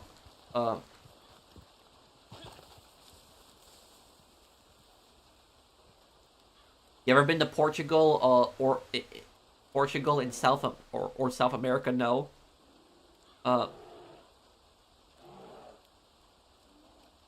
you ever planning on playing Manhunt 2 anytime soon? I really enjoy your Manhunt 1 playthrough.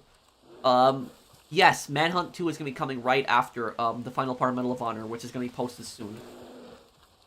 Would a pillow actually make a gun silent? No, it would not. Yeah, Portugal is in Europe. I was a bit confused by that, too.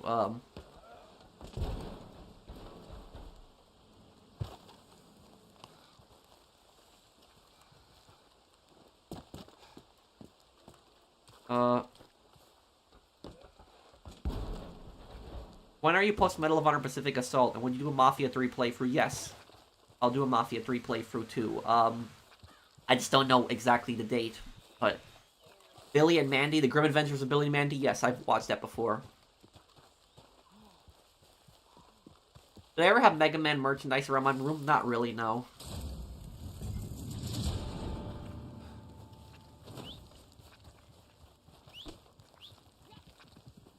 Wait, which game, London?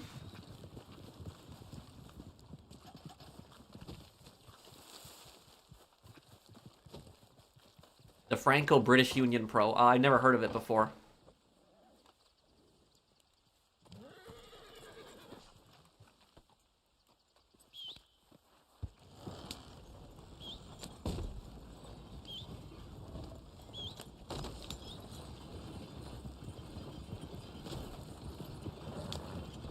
Yeah, it was tried with the Pinkertons. Private Police has been tried before and it's failed. I never understood how a suppressor makes a firearm do less damage. It doesn't. The German tank suppressor? What? I haven't heard of that.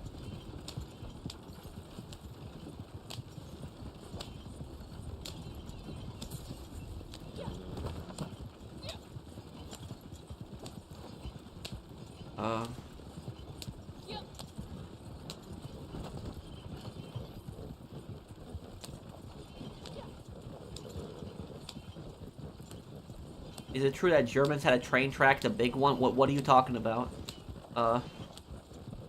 Yes, I played Bad Blood before.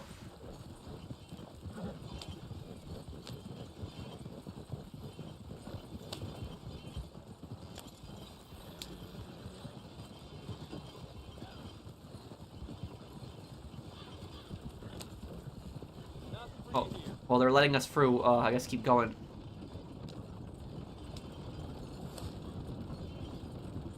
Most evil character in Avatar: The Last Airbender? Oh, that one's easy. It's, Fire Lord Ozai. Thank you, Mr. Nowhere. Yeah, I would, Drifter Kids.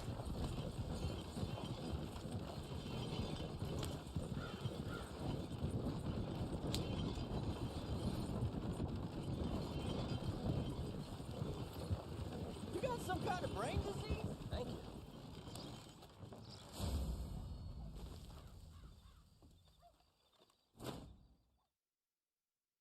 What was the most dangerous vehicle in World War II? That's a really hard one to answer. There are so many different answers that people could give for that one. Maybe the Tiger tank, because there aren't that many things that could destroy it.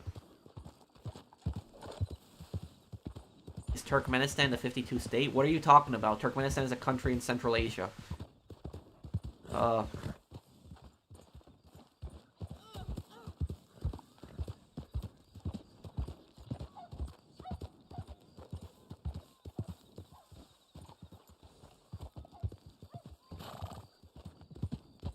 You shoot a gun outside up in the air, the bullet will go fast and decrease slowly.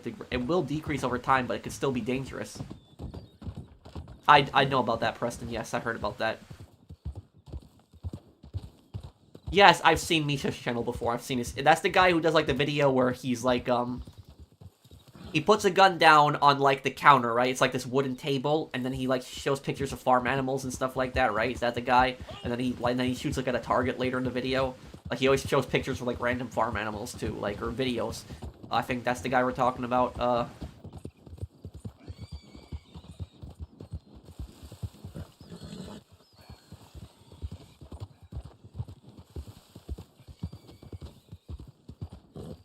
Maybe Atermus. But I would say it was probably easier to escape from tanks in World War I than it was in World War II.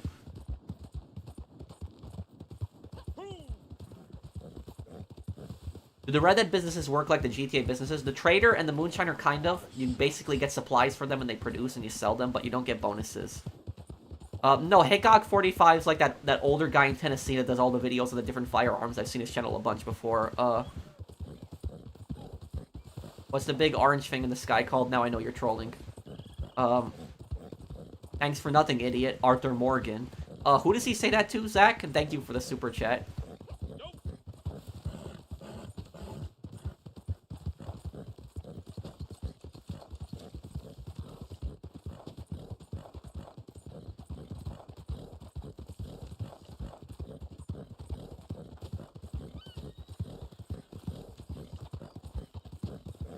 Have you ever shot a firearm in real life, bro? Yes, a bunch.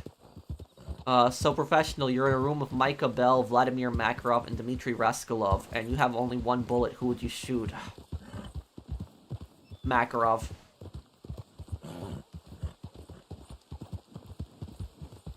You think affectionless parents have an effect on kids' future mental health? Yes. If you have a parent that doesn't show their child love, the child could grow up to become a monster later on. Would I rather be a soldier fighting in World War I or in World War II? World War II, because some of the battles in World War I, it was complete suicide charges. Good evening, mister.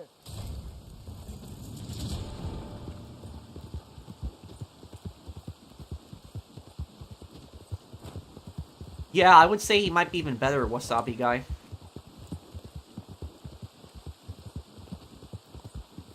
He says it when you greet someone and you ask if they've seen any bounty hunters, they say no, and then he says that. Oh.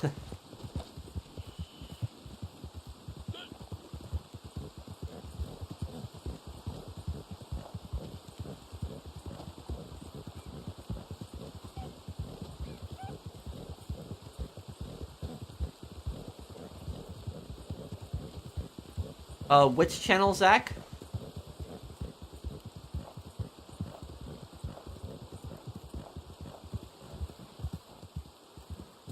Hello, Patrick. I work for a hotel firm in Germany and Poland. Since you like world history, I would happily book you a free room in Warsaw or Berlin. Have you been to Europe? I have been to Europe before, Nevo, but the last time I've been to Europe was 2010. So I've been there, 14 years ago. But I don't have any plans for going in the moment, maybe in the future. But I do appreciate the offer. Thank you for that.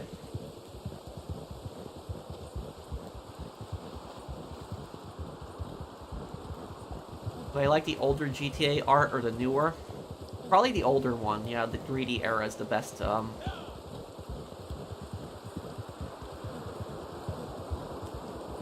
Oh, Hickok 45? Yeah, he still does the same videos that he did years ago.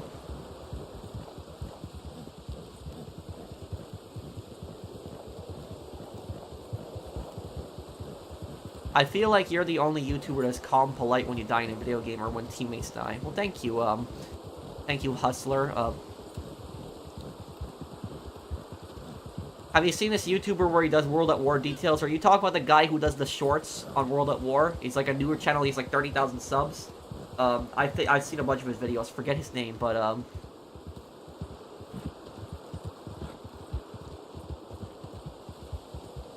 Oh crap! I don't think I formed the posse. Yup, I did. I'm sorry. Damn, I made a mistake.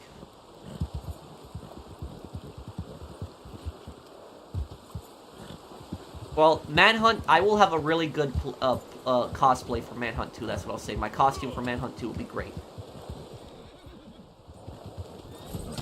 Honestly, after the Afghanistan withdrawal failure... what? Great, this annoying AI. After the Afghanistan failure, I'm ashamed to call myself American. No, don't say that, dude. It's like, look, I agree with you on I agree with you that the Afghanistan thing was a disaster, and the government are just a bunch of complete idiots for how they handled that. I agree with you on that. The government are a bunch of idiots, and they messed that up bad. But don't ever, say that you're not proud to be an American, because there's a difference between your government and your country.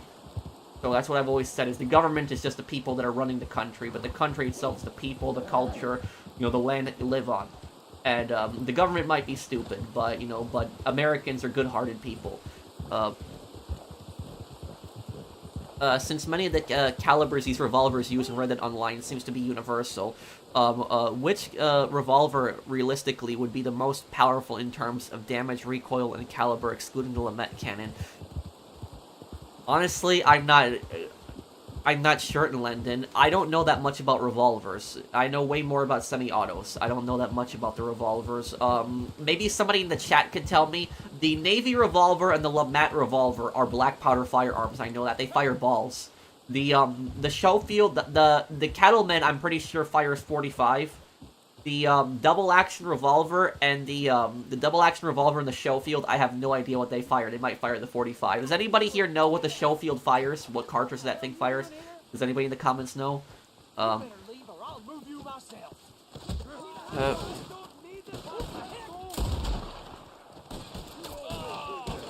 Okay,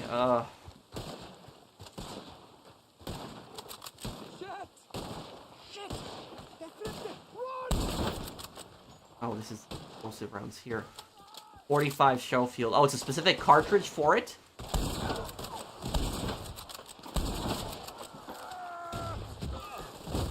make you suffer.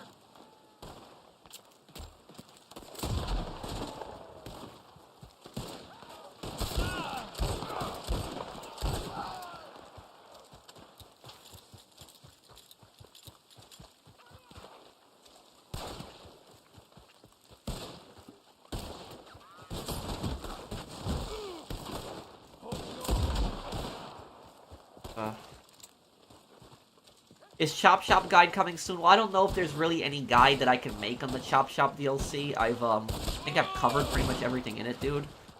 Any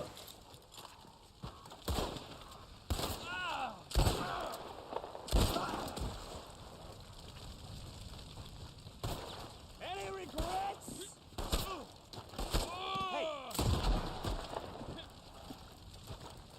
Oh, I missed Antonio's super chat. I'm sorry, Antonio.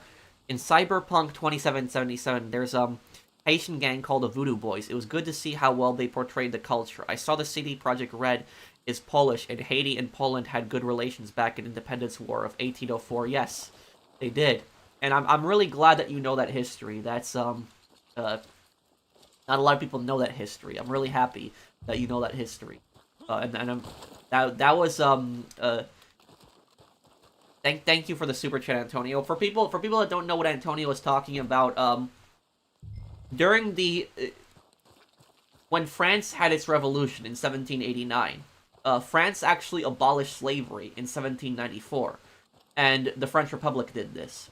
When Napoleon actually became dictator, the first consul of France, and later he became the emperor, he actually brought slavery back. And Haiti was a colony of France, so the Republic had basically freed the slaves in Haiti, but then Napoleon had brought it back and enslaved Haiti again. Haiti had revolted against the French. There was a revolution in Haiti. And what happened is Napoleon, at that time, when there was actually a revolution going on, Napoleon was fighting numerous campaigns in Europe. He was fighting against the British, the Austrians, the Russians. And what happened was Napoleon didn't want to send his best troops to Haiti. He wanted to keep them in Europe. And so what Napoleon ended up doing is he ended up sending his Polish soldiers to Haiti to stop the revolution and put down the uprising. The reason that there was a lot of Polish soldiers, like there was hundreds of thousands of Polish soldiers in Napoleon's army. The reason there were so many Polish soldiers in Napoleon's army is because Napoleon had basically kicked out all the invaders out of Poland. So Poland was occupied by Austria, Prussia, and Russia. And Napoleon had basically kicked all those three armies out of Poland, who were conquering Poland and abusing Poland. And then he basically formed a Polish army to fight against them. Now, Napoleon, and that's why so many Poles were on Napoleon's side, because he kicked out the invaders out of Poland. But what happened is, Napoleon, while he did grant Poland some independence, I guess you could make the argument that he was doing it primarily out of, primarily for just self-interest, primarily because the Poles also did not like the Russians, the Prussians, and the Austrians. And so what he ended up doing is he sent the Polish army to Haiti to stop the uprising. And when the Polish soldiers actually got to Haiti, they realized that they actually were not fighting against another army. Because when the Poles got to Haiti, they thought they were going to be fighting against another army. That's what they thought. They didn't think that they were going to be fighting against slaves who were fighting for their freedom. And what happened is, when Russia had occupied the eastern part of Poland, they tried to Russify Poland. And what Russification basically was, is you were forbidden from speaking the Polish language in Poland. You weren't able to speak your own language in your own country. And Poles were largely a Roman Catholic people. Catholicism was also outlawed. Russian Orthodoxy was the only thing that was allowed. And what happened is, if a parent taught their kids, if they taught their kids Polish, what the Russians would do is they would take that Polish families and they would deport them to Siberia, and they would put them to work camps in Siberia. And a lot of people don't know this, that the Soviets weren't actually the ones who built the first gulags. That was actually the Russian Empire, and this was going back hundreds of years. This is, well over 120 years before the Soviet Union even existed as a country, and the Russian Empire was sending people to basically work camps in Siberia. So a lot of Poles had suffered greatly at the hands of the Russians. And when the Poles got to Haiti, now they were told that they were going to be fighting, another army. But they were fighting people that were fighting for their freedom, and they were, slaves that were wanting to get their freedom from the French. The Polish soldiers were completely disgusted with being sent there for that. And a lot of the Polish soldiers refused to fight, and they actually joined the Haitian rebel side. And they helped the Haitians to topple the French. And the French lost, and they lost Haiti, and they got kicked out. So Napoleon, what he did was, he took an oppressed people, the Poles, and he sent them into Haiti to basically fight another oppressed people. And so the Poles realized the horrible things that the Russians had done to them, sending them to these camps in Siberia. And so they didn't want to do that to another people. They didn't want to fight another people that were fighting for their freedom. That's why Poles largely stood down against that. If Napoleon had sent the French army into Haiti, they would have shot. They would have killed a lot of the Haitians. But the Poles, because the Poles have been oppressed for so long, they didn't want to do that. And what happened is, after the revolution, the Haitian king had said that Polish people, that their struggle in Europe is similar to what they had gone through, and he said that that Poles are going to be allowed to stay in Haiti, and so Poles were the only Europeans that were allowed to stay in Haiti. Every single other European was basically kicked out of Haiti. The French were all exiled; they were all kicked out of Haiti after the revolution. Poles were the only Europeans that were allowed to stay there, and the thing about this is the Poles that helped the Haitians during the revolution had saved the Haitians and helped them, but the Haitians had also saved the Polish, and they saved their lives too. Because if the Poles had gone back to Europe after that, because they disobeyed the French, who were there, they were under the command of the French would have had them executed for treason. And if they had gotten caught by the Russians, they would have been hanged too, because they fought against the Russians. So no matter who basically they went to, if they went to the French or the Russians, they would have been executed, regardless of who they went to. And so this is it's a really interesting story. I wish that somebody would make a movie about that. I really wish they would, because it's like a story that a lot of people don't know about, but it's a very interesting story in history that you really never hear about. It's very interesting. And also in Haiti today, you might know about this, Antonio, but in Haiti today, there is actually a Polish village in Haiti. Now, the people in that village, as far as I know, they don't know how to speak Polish, but they are descended from the Poles who settled in Haiti. And so they might, their first name might be French, but then their last name is going to be Polish. And so that's why some Haitians have their last names are Polish, because they are descended from those Polish soldiers who defected and had joined the Haitians in overthrowing the French, over 200 years ago. So they're directly descended from them. As far as I know, that one town where most of the people are descended from Poles, they're actually learning Polish again. So they're actually teaching the Haitian Poles how to speak Polish, which I thought that was really cool. I saw a video on that once. There's like a school that's teaching them how to speak Polish. So yeah, that's why there's a Polish community in Haiti, in the Caribbean today. They're descended largely from that Polish group of soldiers that was there 200 years ago. It's a very interesting story. Let me see here. Let me see here. I'm probably gonna go play a little poker. Let's see. I played some poker here then.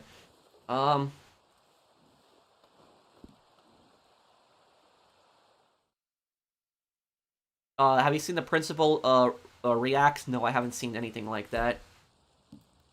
Let me go to Tumbleweed. That's where we'll go. You still here also, Antonio?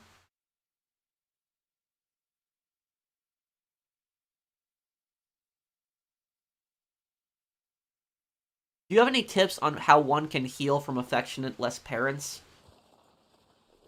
Honestly, it's really hard. What I would say is that the best way to heal from having parents that don't care about you is probably to having really good friends that care about you. That's probably the thing. Because have you guys ever noticed that really good friends, like really, really good friends, they actually know their friends a lot of times better than the parents know their kids. If you notice that. So like really good friends oftentimes they know better their friends than their parents know their own kids. So chances are your best friend probably knows you better than your parents. But that's what I would say is probably the solution, is to probably have like really good friends that care about you. Bully 100% next week. Hopefully I can tune in. Yes, Tuesday we'll be doing a Bully 100% stream.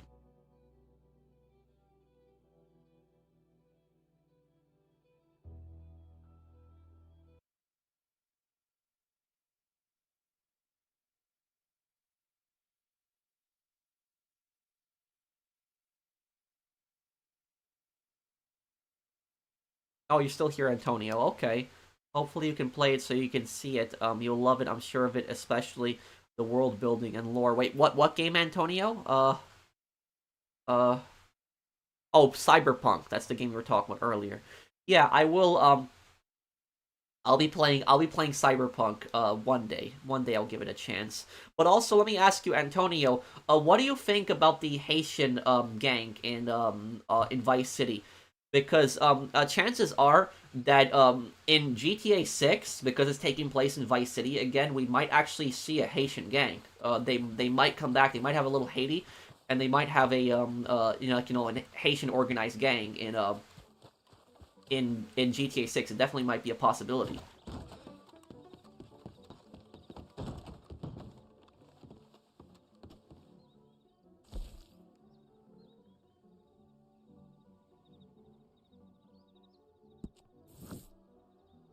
One thing about GTA 4 that disappointed me is that in GTA 4, there's no Polish gangs in GTA 4, but there are Polish NPCs in GTA 4.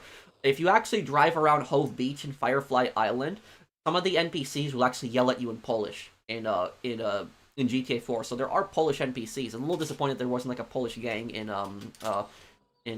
GTA 4, but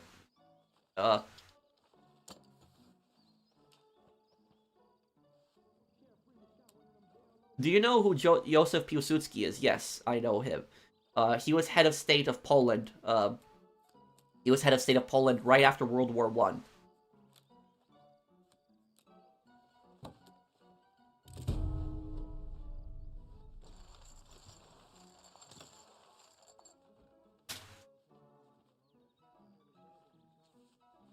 You still here, Antonio?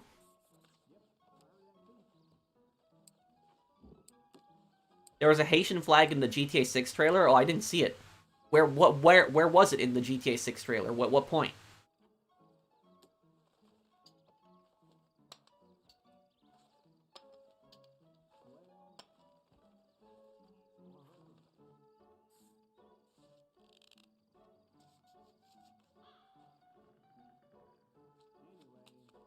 The Ocean Drive clip.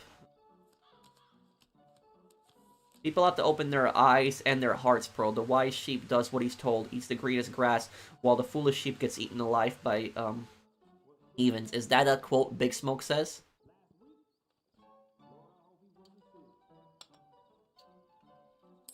What do you think of Michael and Amanda arguing? It was kind of funny, but it was, I say it got a bit annoying at times, too.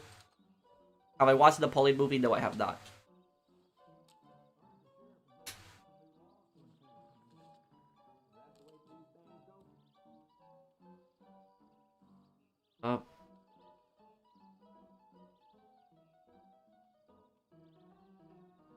Most evil person before Hitler. I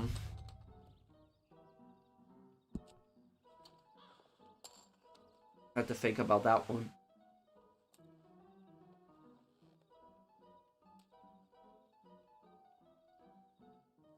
Oh my god. There's 3 aces.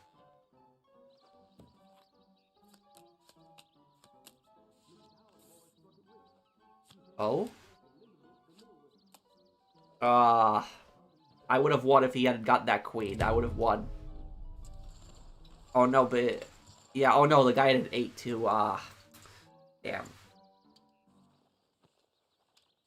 I would say that Leopold is probably the most evil king in Western European history, probably, I would say.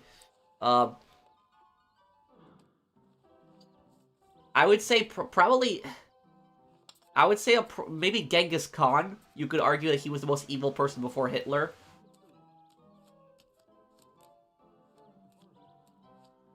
But that was like 900 years before,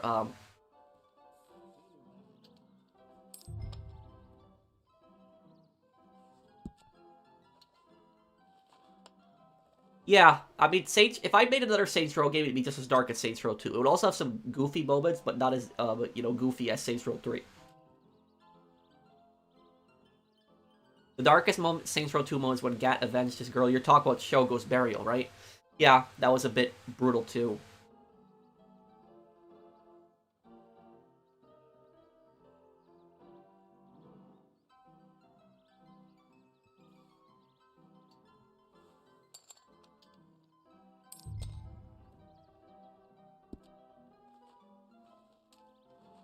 Holding.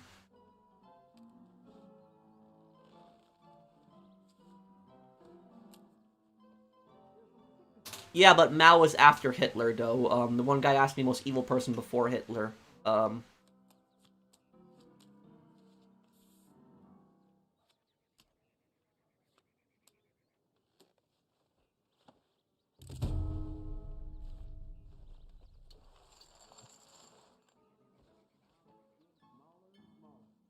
What do I think about Henry Kissinger?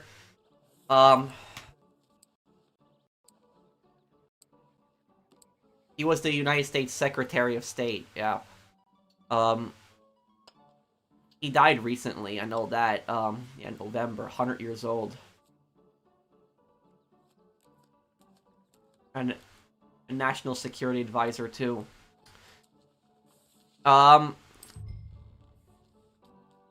I don't know, I don't know everything that he was involved in. But I do know that, he has been involved in some really bad things. And, yeah, he was I think, I'm trying to remember, did Kissinger have anything to do with the CIA coups? Did he have anything to do with that? If he did, then yeah, he did some pretty bad things in the past. I think Kissinger is actually the guy who said, isn't he the guy who said, he said that, like, being a rival to the United States will hurt you, but being a friend is fatal. Isn't that, like, what he said? I think that was Kissinger who said that. Correct me if I'm wrong. Cards suck. Okay.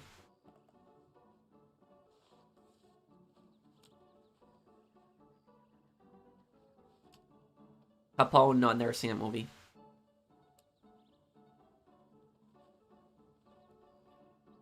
Who's more evil between Stalin and Mao Zedong?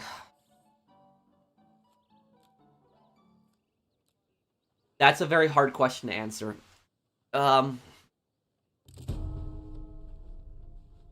Here's it is. What I'll tell you about Mao and Stalin. Thank you, Mr. Nowhere. Mao Zedong killed more people, but Stalin murdered more people, if that makes sense.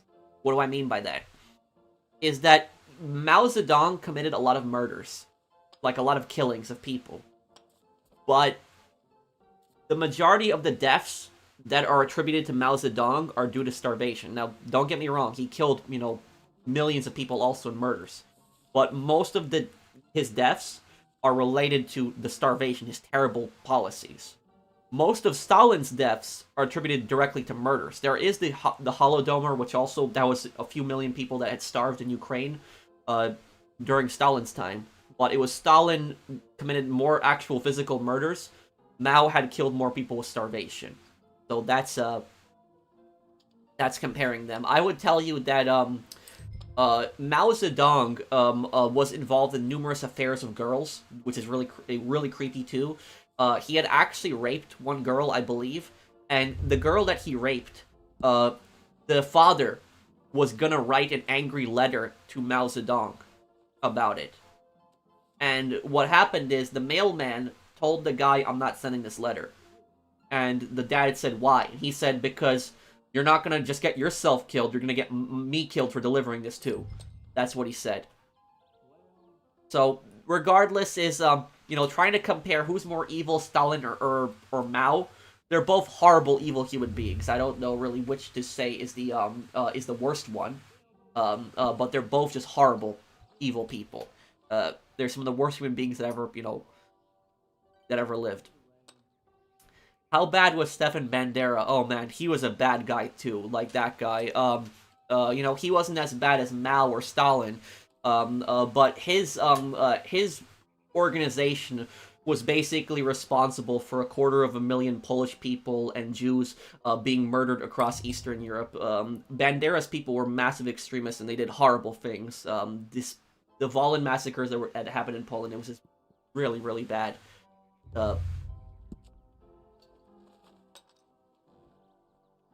Thank you, Juju. Thank you for the super chat. Thank you, man.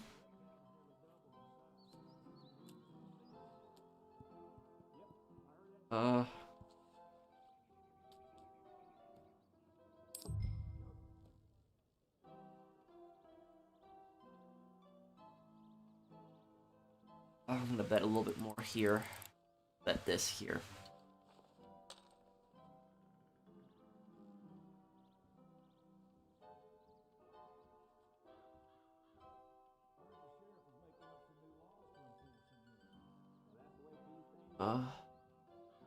Thank you, Juju, for the super chat again. Thanks, man.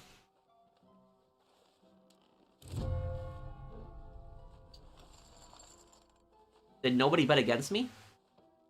Okay.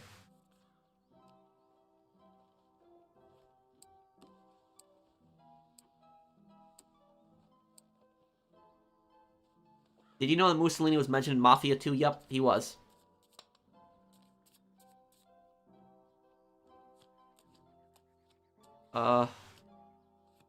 Professional, why do you think people love Saddam Hussein even though he did many horrible things? I would say it's probably simple. The reason that people support dictators oftentimes in their lives is because they're hoping that their lives are more simple. That's pretty much what it is. They're hoping that the dictator is able to get more things done. Now, about Stalin is not Stalin, Saddam. About Saddam Hussein is Saddam Hussein was a horrible human being. He definitely did numerous atrocities. I'm not defending him, but the reason that people in Iraq, a lot of people in Iraq also like him and have a high view of him, is because under Saddam Hussein, you could make the argument that there was more stability, that there was less terrorism, that there wasn't this massive threat from Iran. And I've talked to people in Iraq before. I have friends that actually live in Iraq. And they have actually told me that Iran, because Saddam's biggest enemy was actually Iran. That was his biggest enemy. That was who he considered his #1 enemy. It actually was not the United States. It was actually Iran. And Iran is basically sending these militias into Iraq now. And these militias are just basically terrorizing Iraq and trying to control Iraqi politics. And if Saddam was in power, like I said, I'm not defending Saddam, but he would never allow that to happen. So that's why a lot of Iraqis have a more positive view of him, because he had stopped Iran, which Iran was just threatening Iraq for a very long time. That was pretty much the whole backstory about it. Like, I'm not an expert, but that's just as far as I know about it.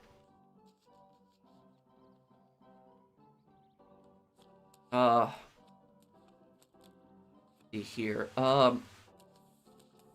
Thank you, Snake101. Thank you for the super chat. And thank you, Sam the Fox. Thank you, guys.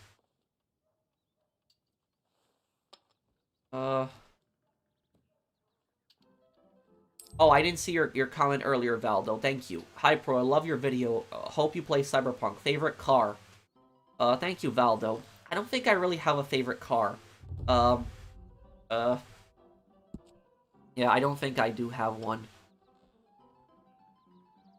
I'll play Cyberpunk one day, though, Valdo. I promise you that. Thank you, Snake.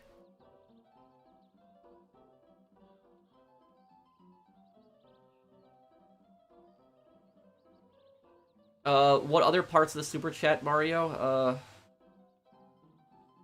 Protesting at his funeral. Yeah, he was probably involved in a lot of shady stuff.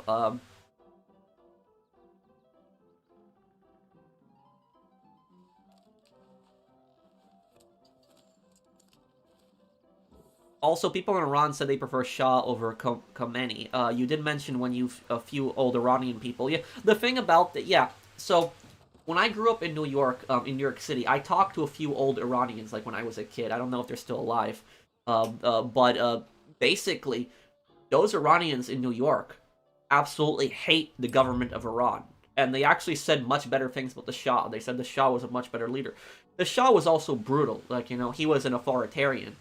But he wasn't as bad as the current government of Iran. The current government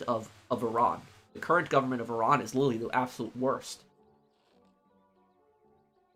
And the thing about this is, Iran used to be a pretty secular country. It had no state religion. It was a pretty secular country. Religion was neutral in affairs.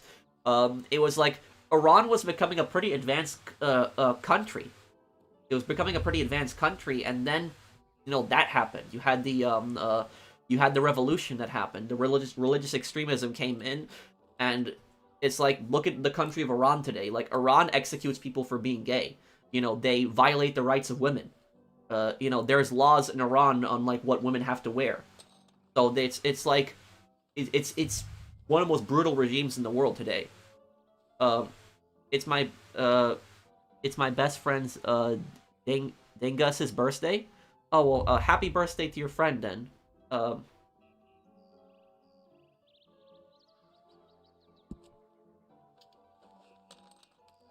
Oh, great, 3 jacks. Well, Omer, I'm not gonna really get into that right now. The only thing I will say is that I'm on the side of peace, and I just want the conflict to end, and it's just really sad, the innocent people that are dying on both sides, so I'm just not gonna, get much into it. How did Tito manage to keep Yugoslavia together? By force. Thank you, Snake, for the super chat.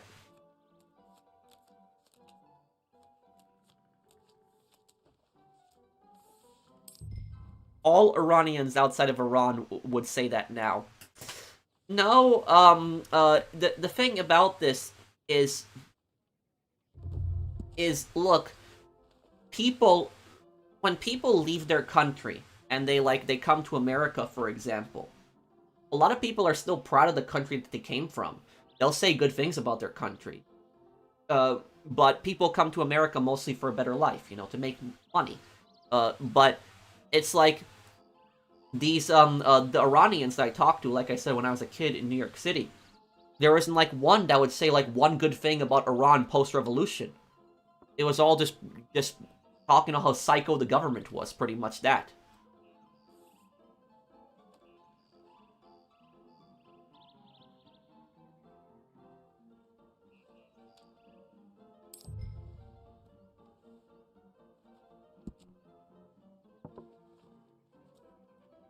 Do you know what do you know one thing that I didn't understand though is that some of the some people from Iran will say that they're Persian. They're not Iranian. And that got me a bit confused.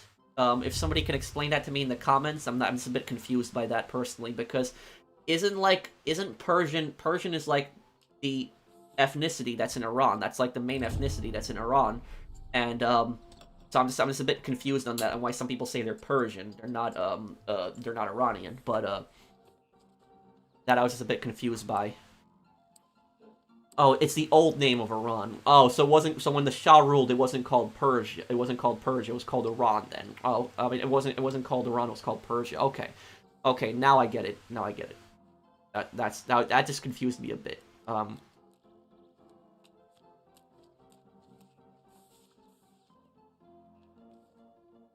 But do you know what the really scary thing about Iran is? Is even if Iran, if like the dictatorship in Iran collapses tomorrow, even if that happens, it's gonna take decades to fully heal Iran.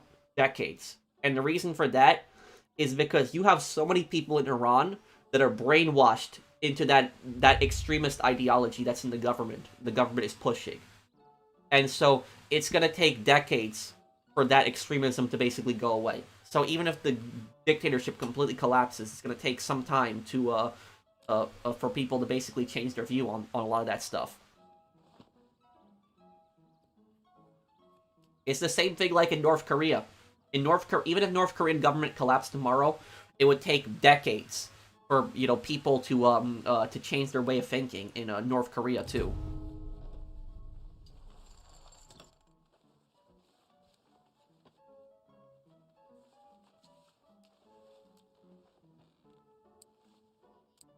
How about China? The thing about China is that China is the people in China, the way they treat their government is a bit different than the way that people in Iran treat their government. Because, for example, a lot of people in Iran are like completely brainwashed by their government. They believe that their government is right. They believe that their government is on the right side of history. They believe that their government is fighting for justice. And they believe that America is like this evil empire that's basically trying to conquer them. The people in China, the difference between a lot of people, how people in Iran think and people in China, is that people in China know they are in an unfree system. They're fully aware of that, but a lot of people don't care. That's what I would say is the difference is, or they're scared to say anything. Where in Iran, there's a lot more brainwashing. That's what I would say the difference between Iran and China is. There's just a lot more brainwashing in Iran than there is in China.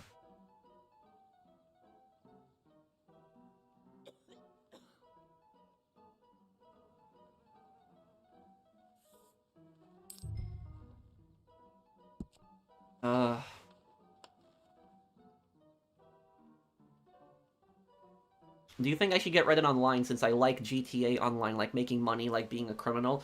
Reddit Online is a fun game walker, but I'm going to tell you this, if you have nobody to play it with, you're going to get bored really quickly.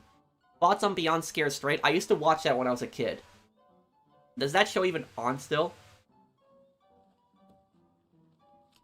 I can't say what, Fiji.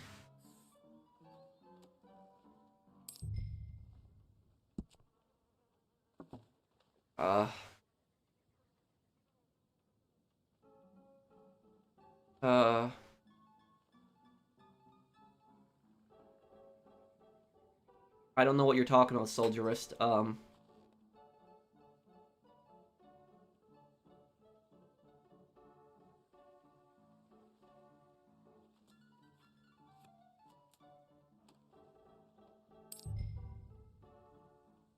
Oh, 3 9s, here we go.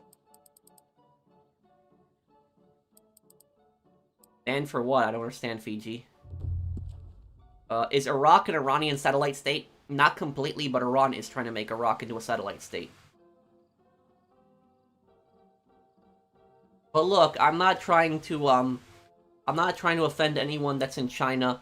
But my only point with what I'm saying is that a lot of people in China, if you talk to them, they are fully aware of their government, that their government is a dictatorship, that it's a one-party state. They're fully aware of that stuff. They know that there's, freer countries out there.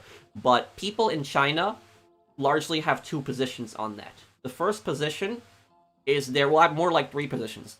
They're either loyal to the government, they don't really care, or three, they're scared to say anything.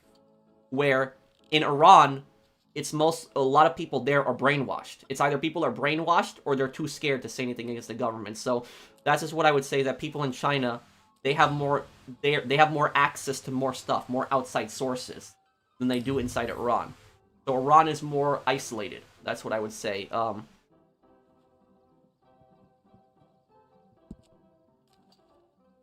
Come on, dude, you can't say that, bro. Say what? What did I say exactly? I don't understand.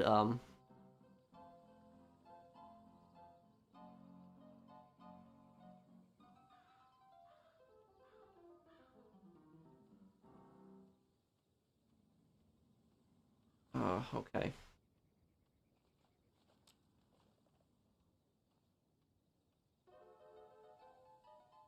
Pro, is the cartel portrayed accurately in Ghost Recon Wildlands, or is it too extreme?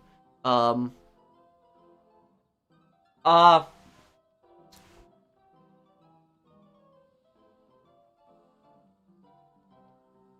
I would say about the cartel in Ghost Recon Wildlands, is it portrayed accurately? I would say the brutality of the cartel is portrayed accurately. That I would say.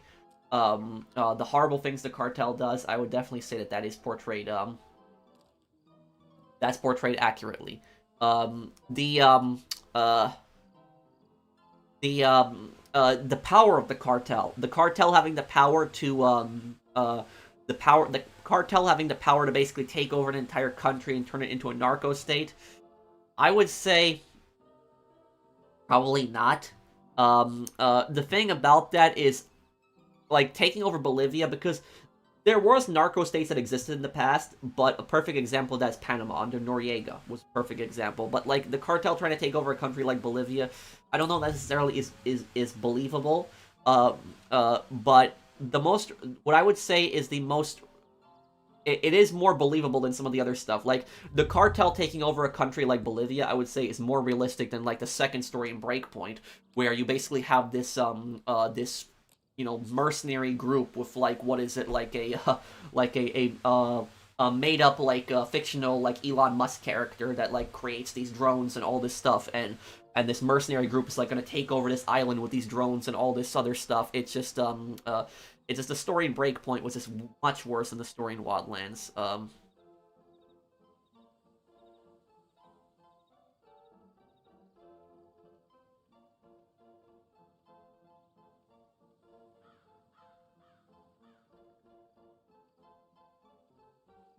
Have you seen the situation with the British pianist, YouTuber, and the Chinese tourist? Yes. It was my brother. What? The British YouTuber, the British pianist YouTuber, and the that I saw.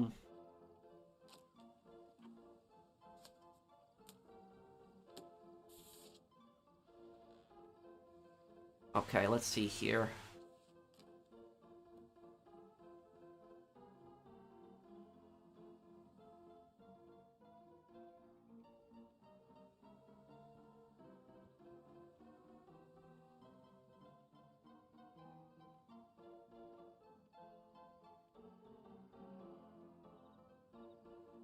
What about what happened in Yemen, Pro? What do you think of that? What I would say about the Yemen situation is that those rebels that are in Yemen, those pirates are funded by Iran. Iran funds those pirates, the Houthis. Iran, they are basically a proxy for Iran to cause chaos in the Red Sea. That's essentially what they are. Now, the thing about this is China was very silent on what was going on in the Red Sea for some time. They were very silent on it. But now, all of a sudden, China is speaking up on it. They're talking about it. And why? Because 10 heart flush, wow. The Houthis have disrupted so much trade in the Red Sea that it has affected Chinese markets. That's their piracy. Them attacking so many ships has affected so much trade in the Red Sea that is affecting prices in China as well. And the Chinese are starting to get pissed about this. And so the Chinese government has even condemned the Houthis, and the Chinese government even the Chinese government called them Iranian puppets. And the Chinese government even told Iran that if you don't control these pirates, you don't do something about this, that we're going to put sanctions on you. So now even China is threatening to put sanctions on Iran. That's the first time that I've heard something like that China threatened to put sanctions on Iran, but China did threaten to do that.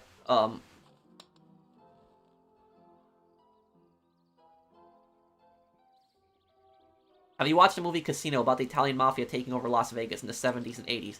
Some of it reminded me of the Las Ventura storyline in San Andreas. I think a lot of it is based on the Las Ventura storyline. I think is based a lot on those movies. And the mafia did buy up a bunch of casinos in they did buy up a bunch of casinos in Las Vegas in the past.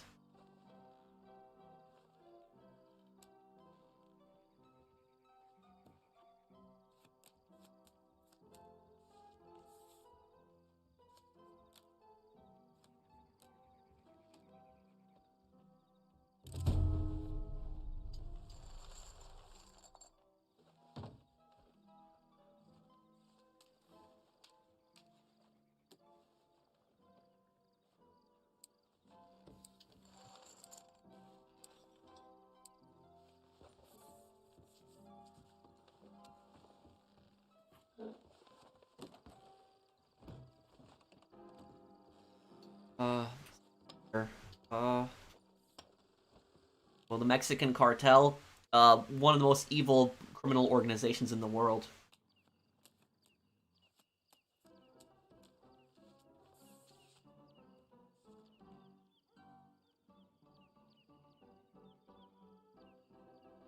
What if Cuba collapsed? If Cuba collapsed, you probably would have millions of people coming to Florida. That probably would happen too. Because even if the government in Cuba collapsed, though, if there was like a complete collapse, like there wasn't a transition to power, then you would probably have millions of people coming to Florida. That would probably happen.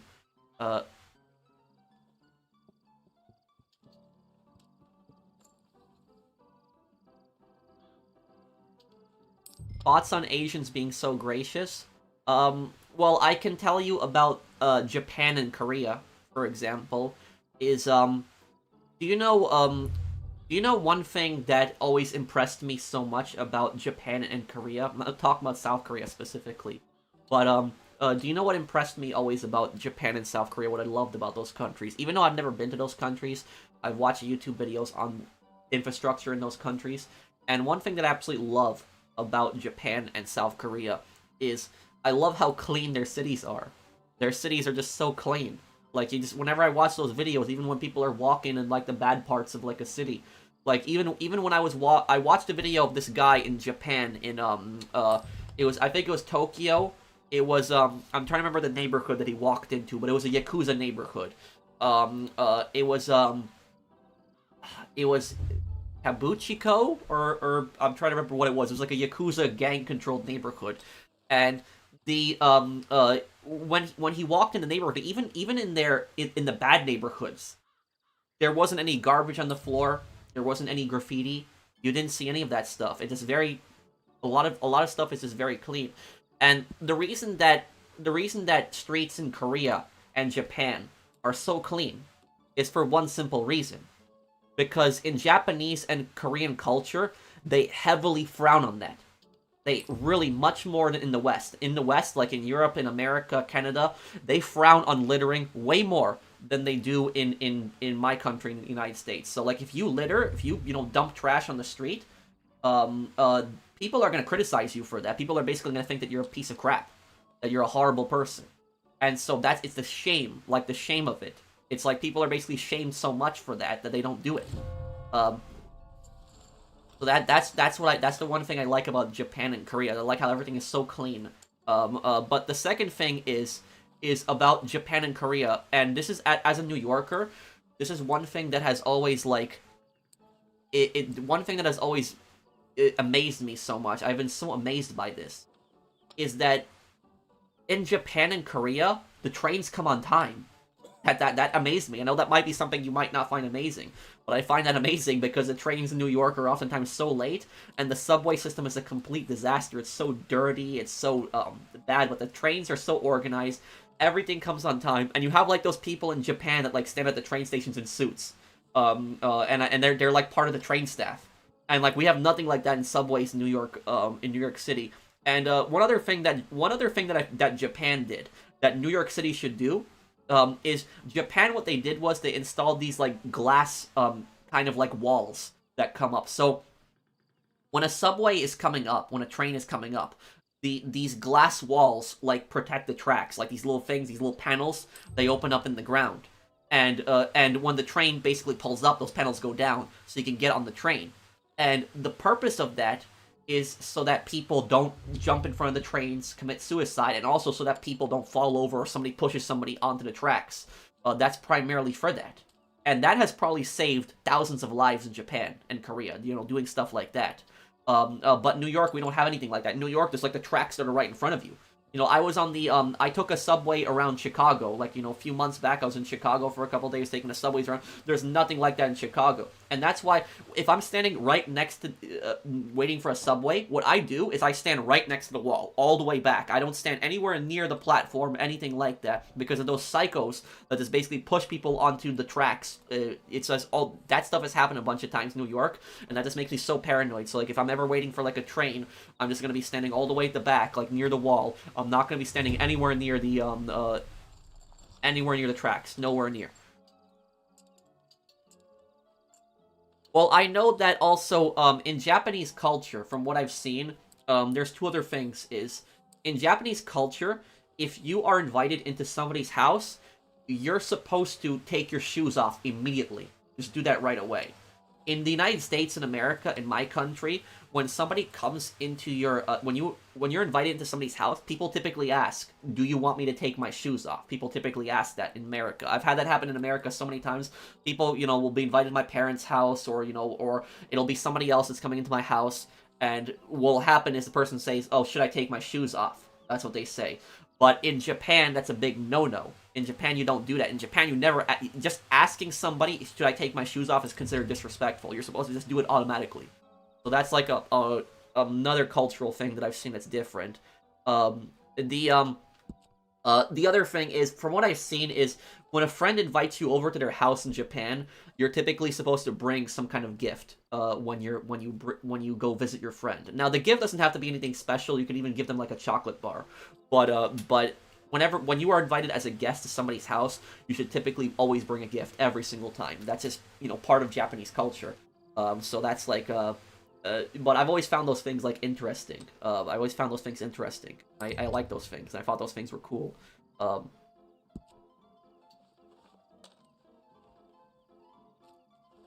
Why does the U.S. don't have that? Why can't the U.S. government refuse to put safety barriers in front of the tracks? Because of incompetence, and they don't know how to spend the tax money correctly. That's what I would say about it, is primarily that.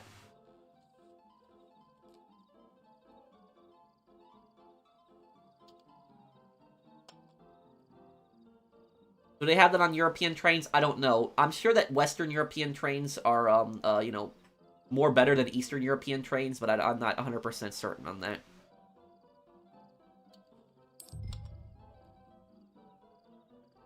$2 and $9. At $1 here.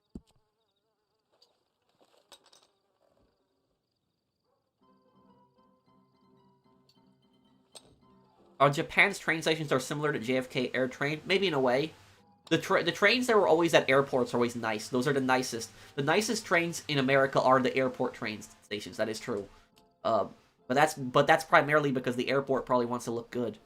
Also, a bit of trivia. In terms of households which own TV sets, Las Vegas was ranked 140, 270 in 1975. Today it's ranked 40 out of 207. Quite a jump, I'm actually surprised that not every household owns a TV. I would think that every household would own probably at least one TV. Thank you, Mario, for the super chat. What is the most corrupt country in the world? Probably North Korea. The most corrupt country in Asia in East Asia would be North Korea. The most corrupt country in Central Asia would be Turkmenistan. the most corrupt country in the most corrupt country in Europe. Probably Belarus. Maybe Belarus. Yeah, maybe it will be Belarus. Most corrupt country in Africa. It's this really small country in Africa. It's a very small country. It's on the western side of that. I'm trying to remember the name of the country. Let me Google it first.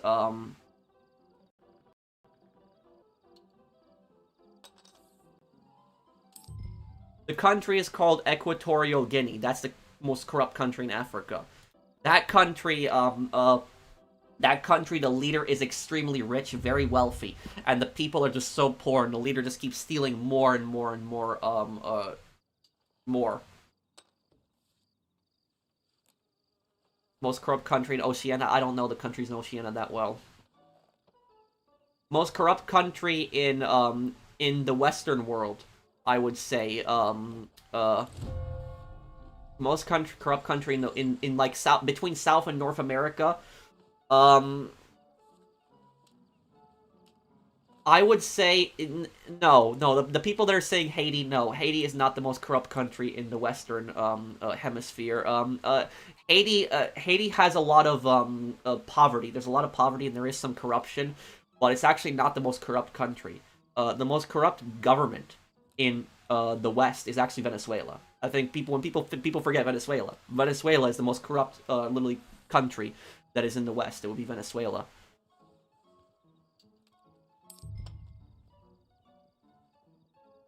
Venezuela is even more corrupt than Cuba. Just think about that. That's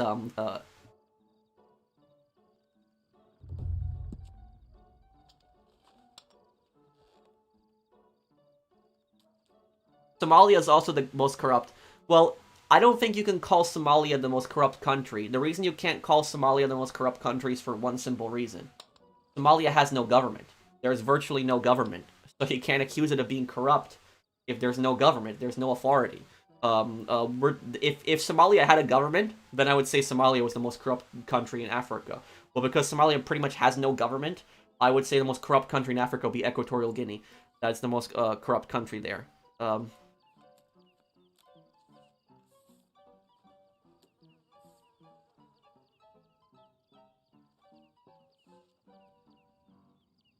How good are you at blackjack? I'm okay.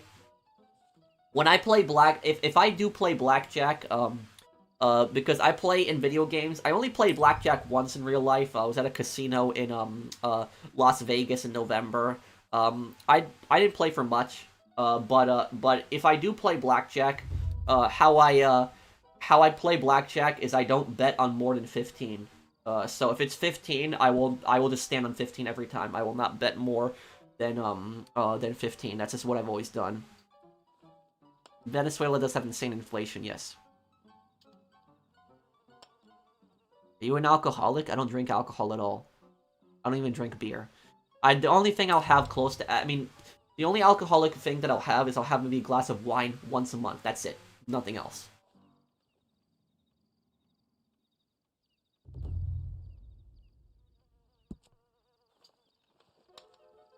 The most least corrupt country? Tough question. I would say the most least corrupt country in the Western world, like North and South America. I would say it would have to be Costa Rica. I think Costa Rica, yeah. Costa Rica is the most... I would say Costa Rica is the most least corrupt country because in the Western, like, you know, North and South America.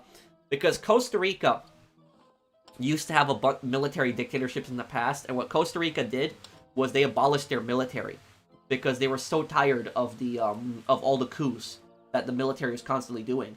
So they basically abolished the military, and that's why Costa Rica is the richest country in Central America, because they've taken all the money away that was going to the military, and they instead invested it into resorts, you know, hotels. That's why the living standards in Costa Rica are so much higher than all the other surrounding countries.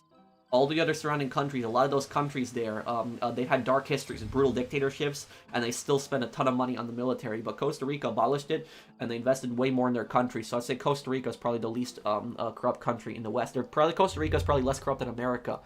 So that's That's what I would say about Costa Rica. Uh,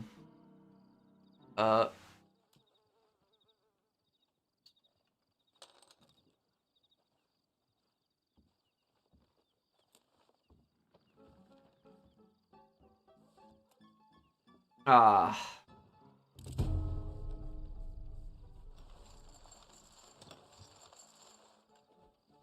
Okay. Okay, get out here. Won most of my money back anyways. What about Sweden? I think the most least corrupt country in Europe, I would say, the most least corrupt country in Europe, I guess, because it's so far from Europe but still part of Europe, Iceland. I would say Iceland is probably the least corrupt country in Europe. Iceland is so far away from everything, and living standards are very high in Iceland. So I would say Iceland is probably the least corrupt country in Europe. The most least corrupt country in Africa, I'd have to think about that one. What's the name of that country in Africa? It's, I'm trying to remember the name of the country. The country, the leader had basically risen Africa's living standards. The African country, the living standards, the president of the country is like a president that was elected in the past. He raised Africa's living standards so high. Like it was that country in Africa. It was the South country, Botswana. I think it's Botswana. It was like a president. He got elected and he revolutionized the economy of the country, and the living standards went up so much. Living standards, I think, went up by like 200-300%. Is it Botswana? It might be Botswana. I think Botswana might be the least corrupt country in Africa. Then it's probably Botswana. Then is it Botswana? Does anyone know what I'm talking about? There's like a leader that was elected in African country. It was in the south of Africa, by the way. It was a southern African country, and the president raised the living standards so much of the country, and the economy grew so much. Cities were built up. I think it was Botswana. Was it Botswana? Okay, it was Botswana. Botswana, I would say, is the most least corrupt country in Africa. Then it's Botswana. The least corrupt country in Asia. I would say the least corrupt country in Asia is Singapore. Even though Singapore is a bit of a dictatorship, it's not really corrupt, I would say, because Singapore is so rich, and if the living standards in Singapore are so high, and in Singapore, if there's any kind of corruption, the government is going to go really harsh on that. They're going to really go after those people if there's any corruption in Singapore.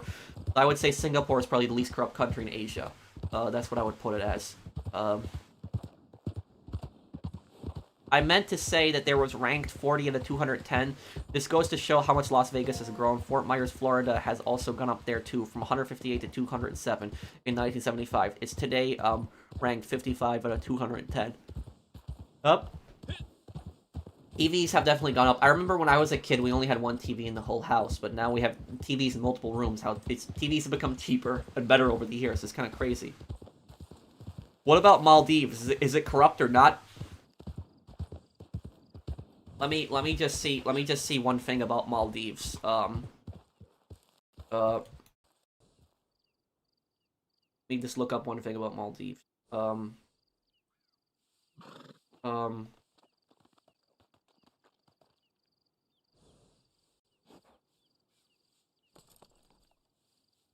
Okay, yes, this is what I thought about Maldives. I would say Maldives is corrupt and authoritarian. This is what I would put it as, the government.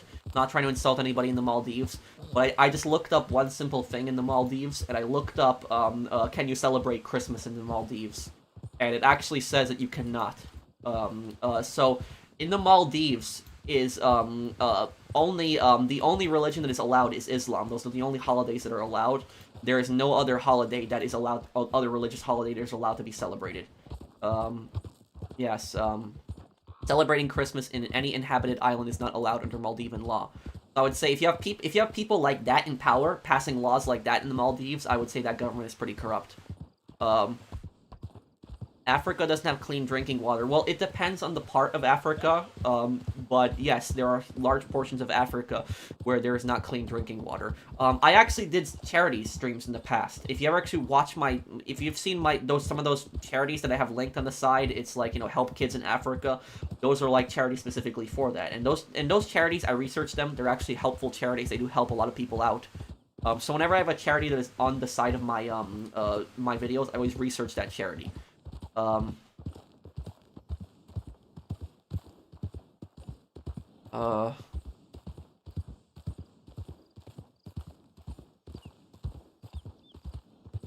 Thank you, JM.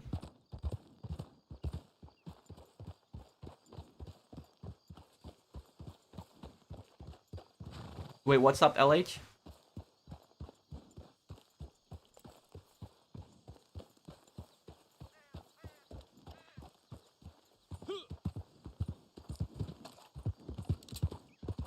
It depends largely on the part of it depends largely on the part of Africa. There is it depends largely on the part of Africa. There's a lot of countries where there is clean drinking water, but there's a lot of places where there isn't. Let's see here. I really love your Ace Attorney videos, and one day hope to see you. But yes, the charity streams that I've done in the past, I've done them for I've done the I'm trying to remember what the name of the charity was. Let me look it up here. But it does actually help with that. It helps with wells and getting clean water to people.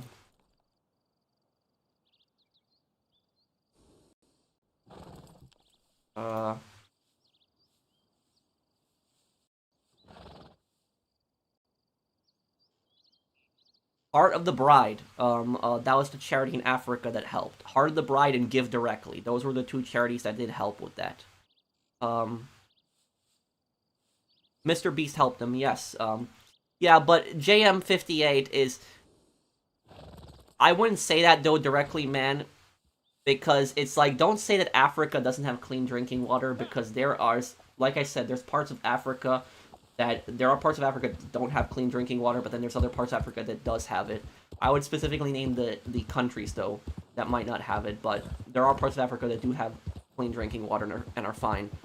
I was in Zambia in 2019 and 2020. The water is perfectly safe. Yep. Yeah. I heard about the Times Square thing, yeah.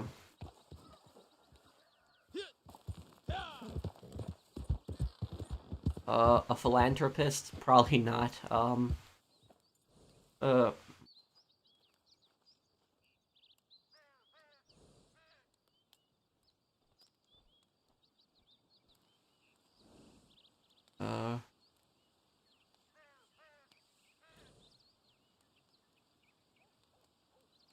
Need to feed your horse, it's low on health.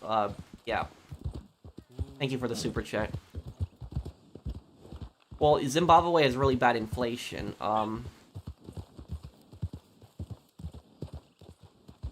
Nothing happened to me in Times Square. There was just a, thoughts on Botswana? It's one of Africa's most successful countries. That's the country I was talking about earlier.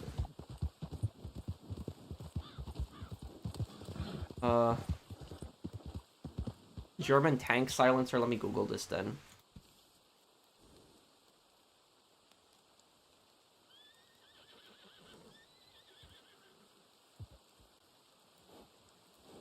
German tank silencer? What? That thing is massive. That's giant. What's even the point of that? Because even if you suppress, like, one round, the second they hear it explode when it lands, they're gonna know that a tank's firing at them. So, like, well, that seems like a giant waste of money. It seems stupid.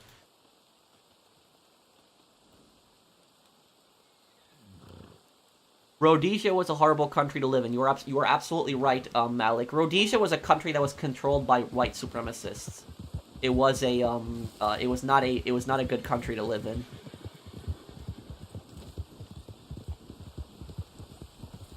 And I think it was Rhodesia. I'm trying to remember. It was there was one country in Africa that was supporting, like, the apartheid regime in South Africa. I think it was Rhodesia.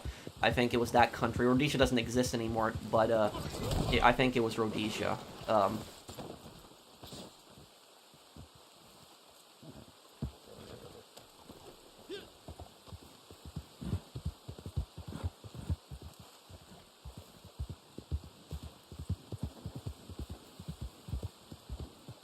Uh...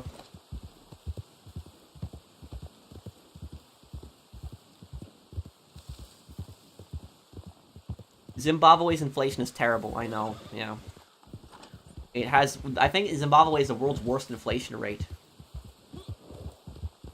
Zimbabwe used to be a brutal dictatorship in the past.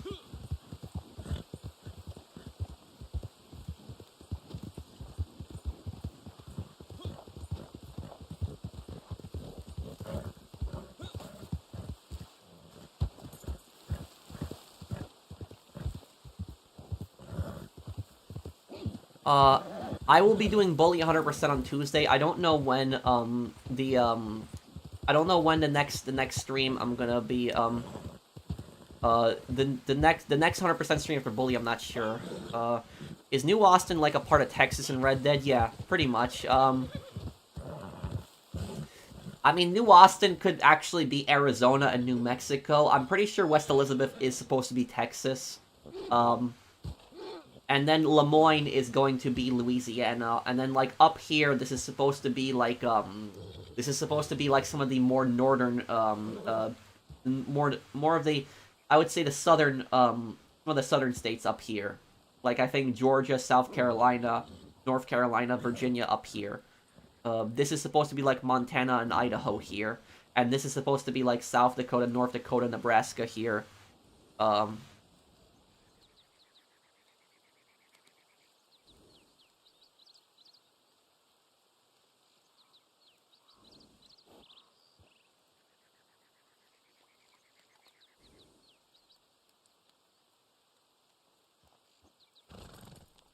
Okay, okay, guys, I guess I'll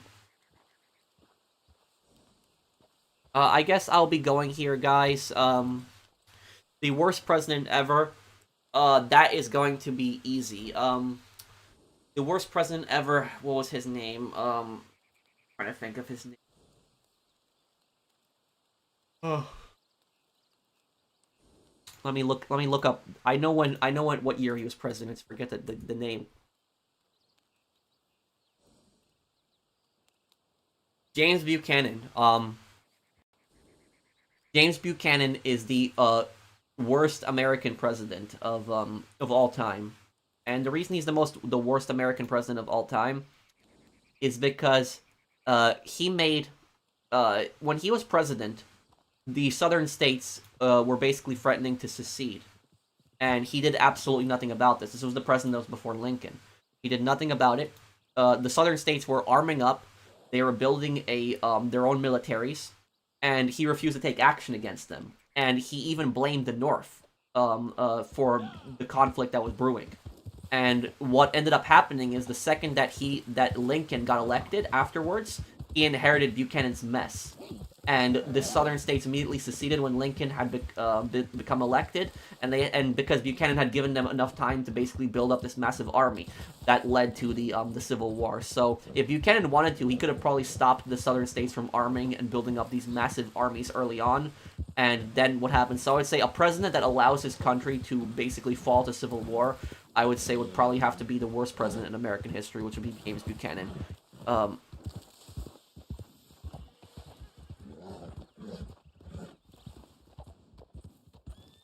So Lincoln had to clean up his mess because Buchanan left such a big mess.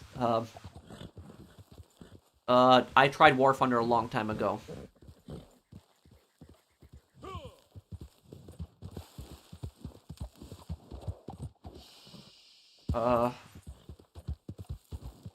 What GTA character in general do I think is the stupidest? The stupidest GTA character.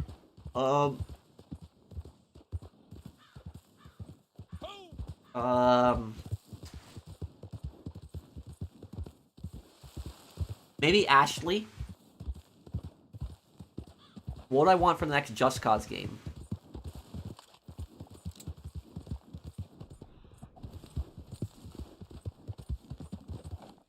The next Just Cause game? The next Just Cause game, I want to see the country, the new country in the next Just Cause game to be like an Eastern European, like, fictional dictatorship. Like, if they could create, like, some Soviet-like country, like kind of like a Soviet-like country like that, like as a new antagonist country in Just Cause 5, I would think that would be kind of cool. Woodrow Wilson was a terrible president as well, and Woodrow Wilson was a massive racist as well. Ashley was from... Oh, Maria was pretty stupid. Maria's probably the stupidest character in the 3D universe, yeah, now that I think about it.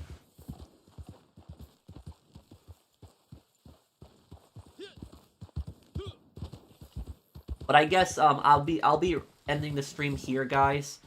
If you guys enjoyed the stream, do drop a like. If you guys enjoyed the stream, thank you guys for watching, and I hope that you guys all have a great weekend. Thank you guys once again, and take care, everyone.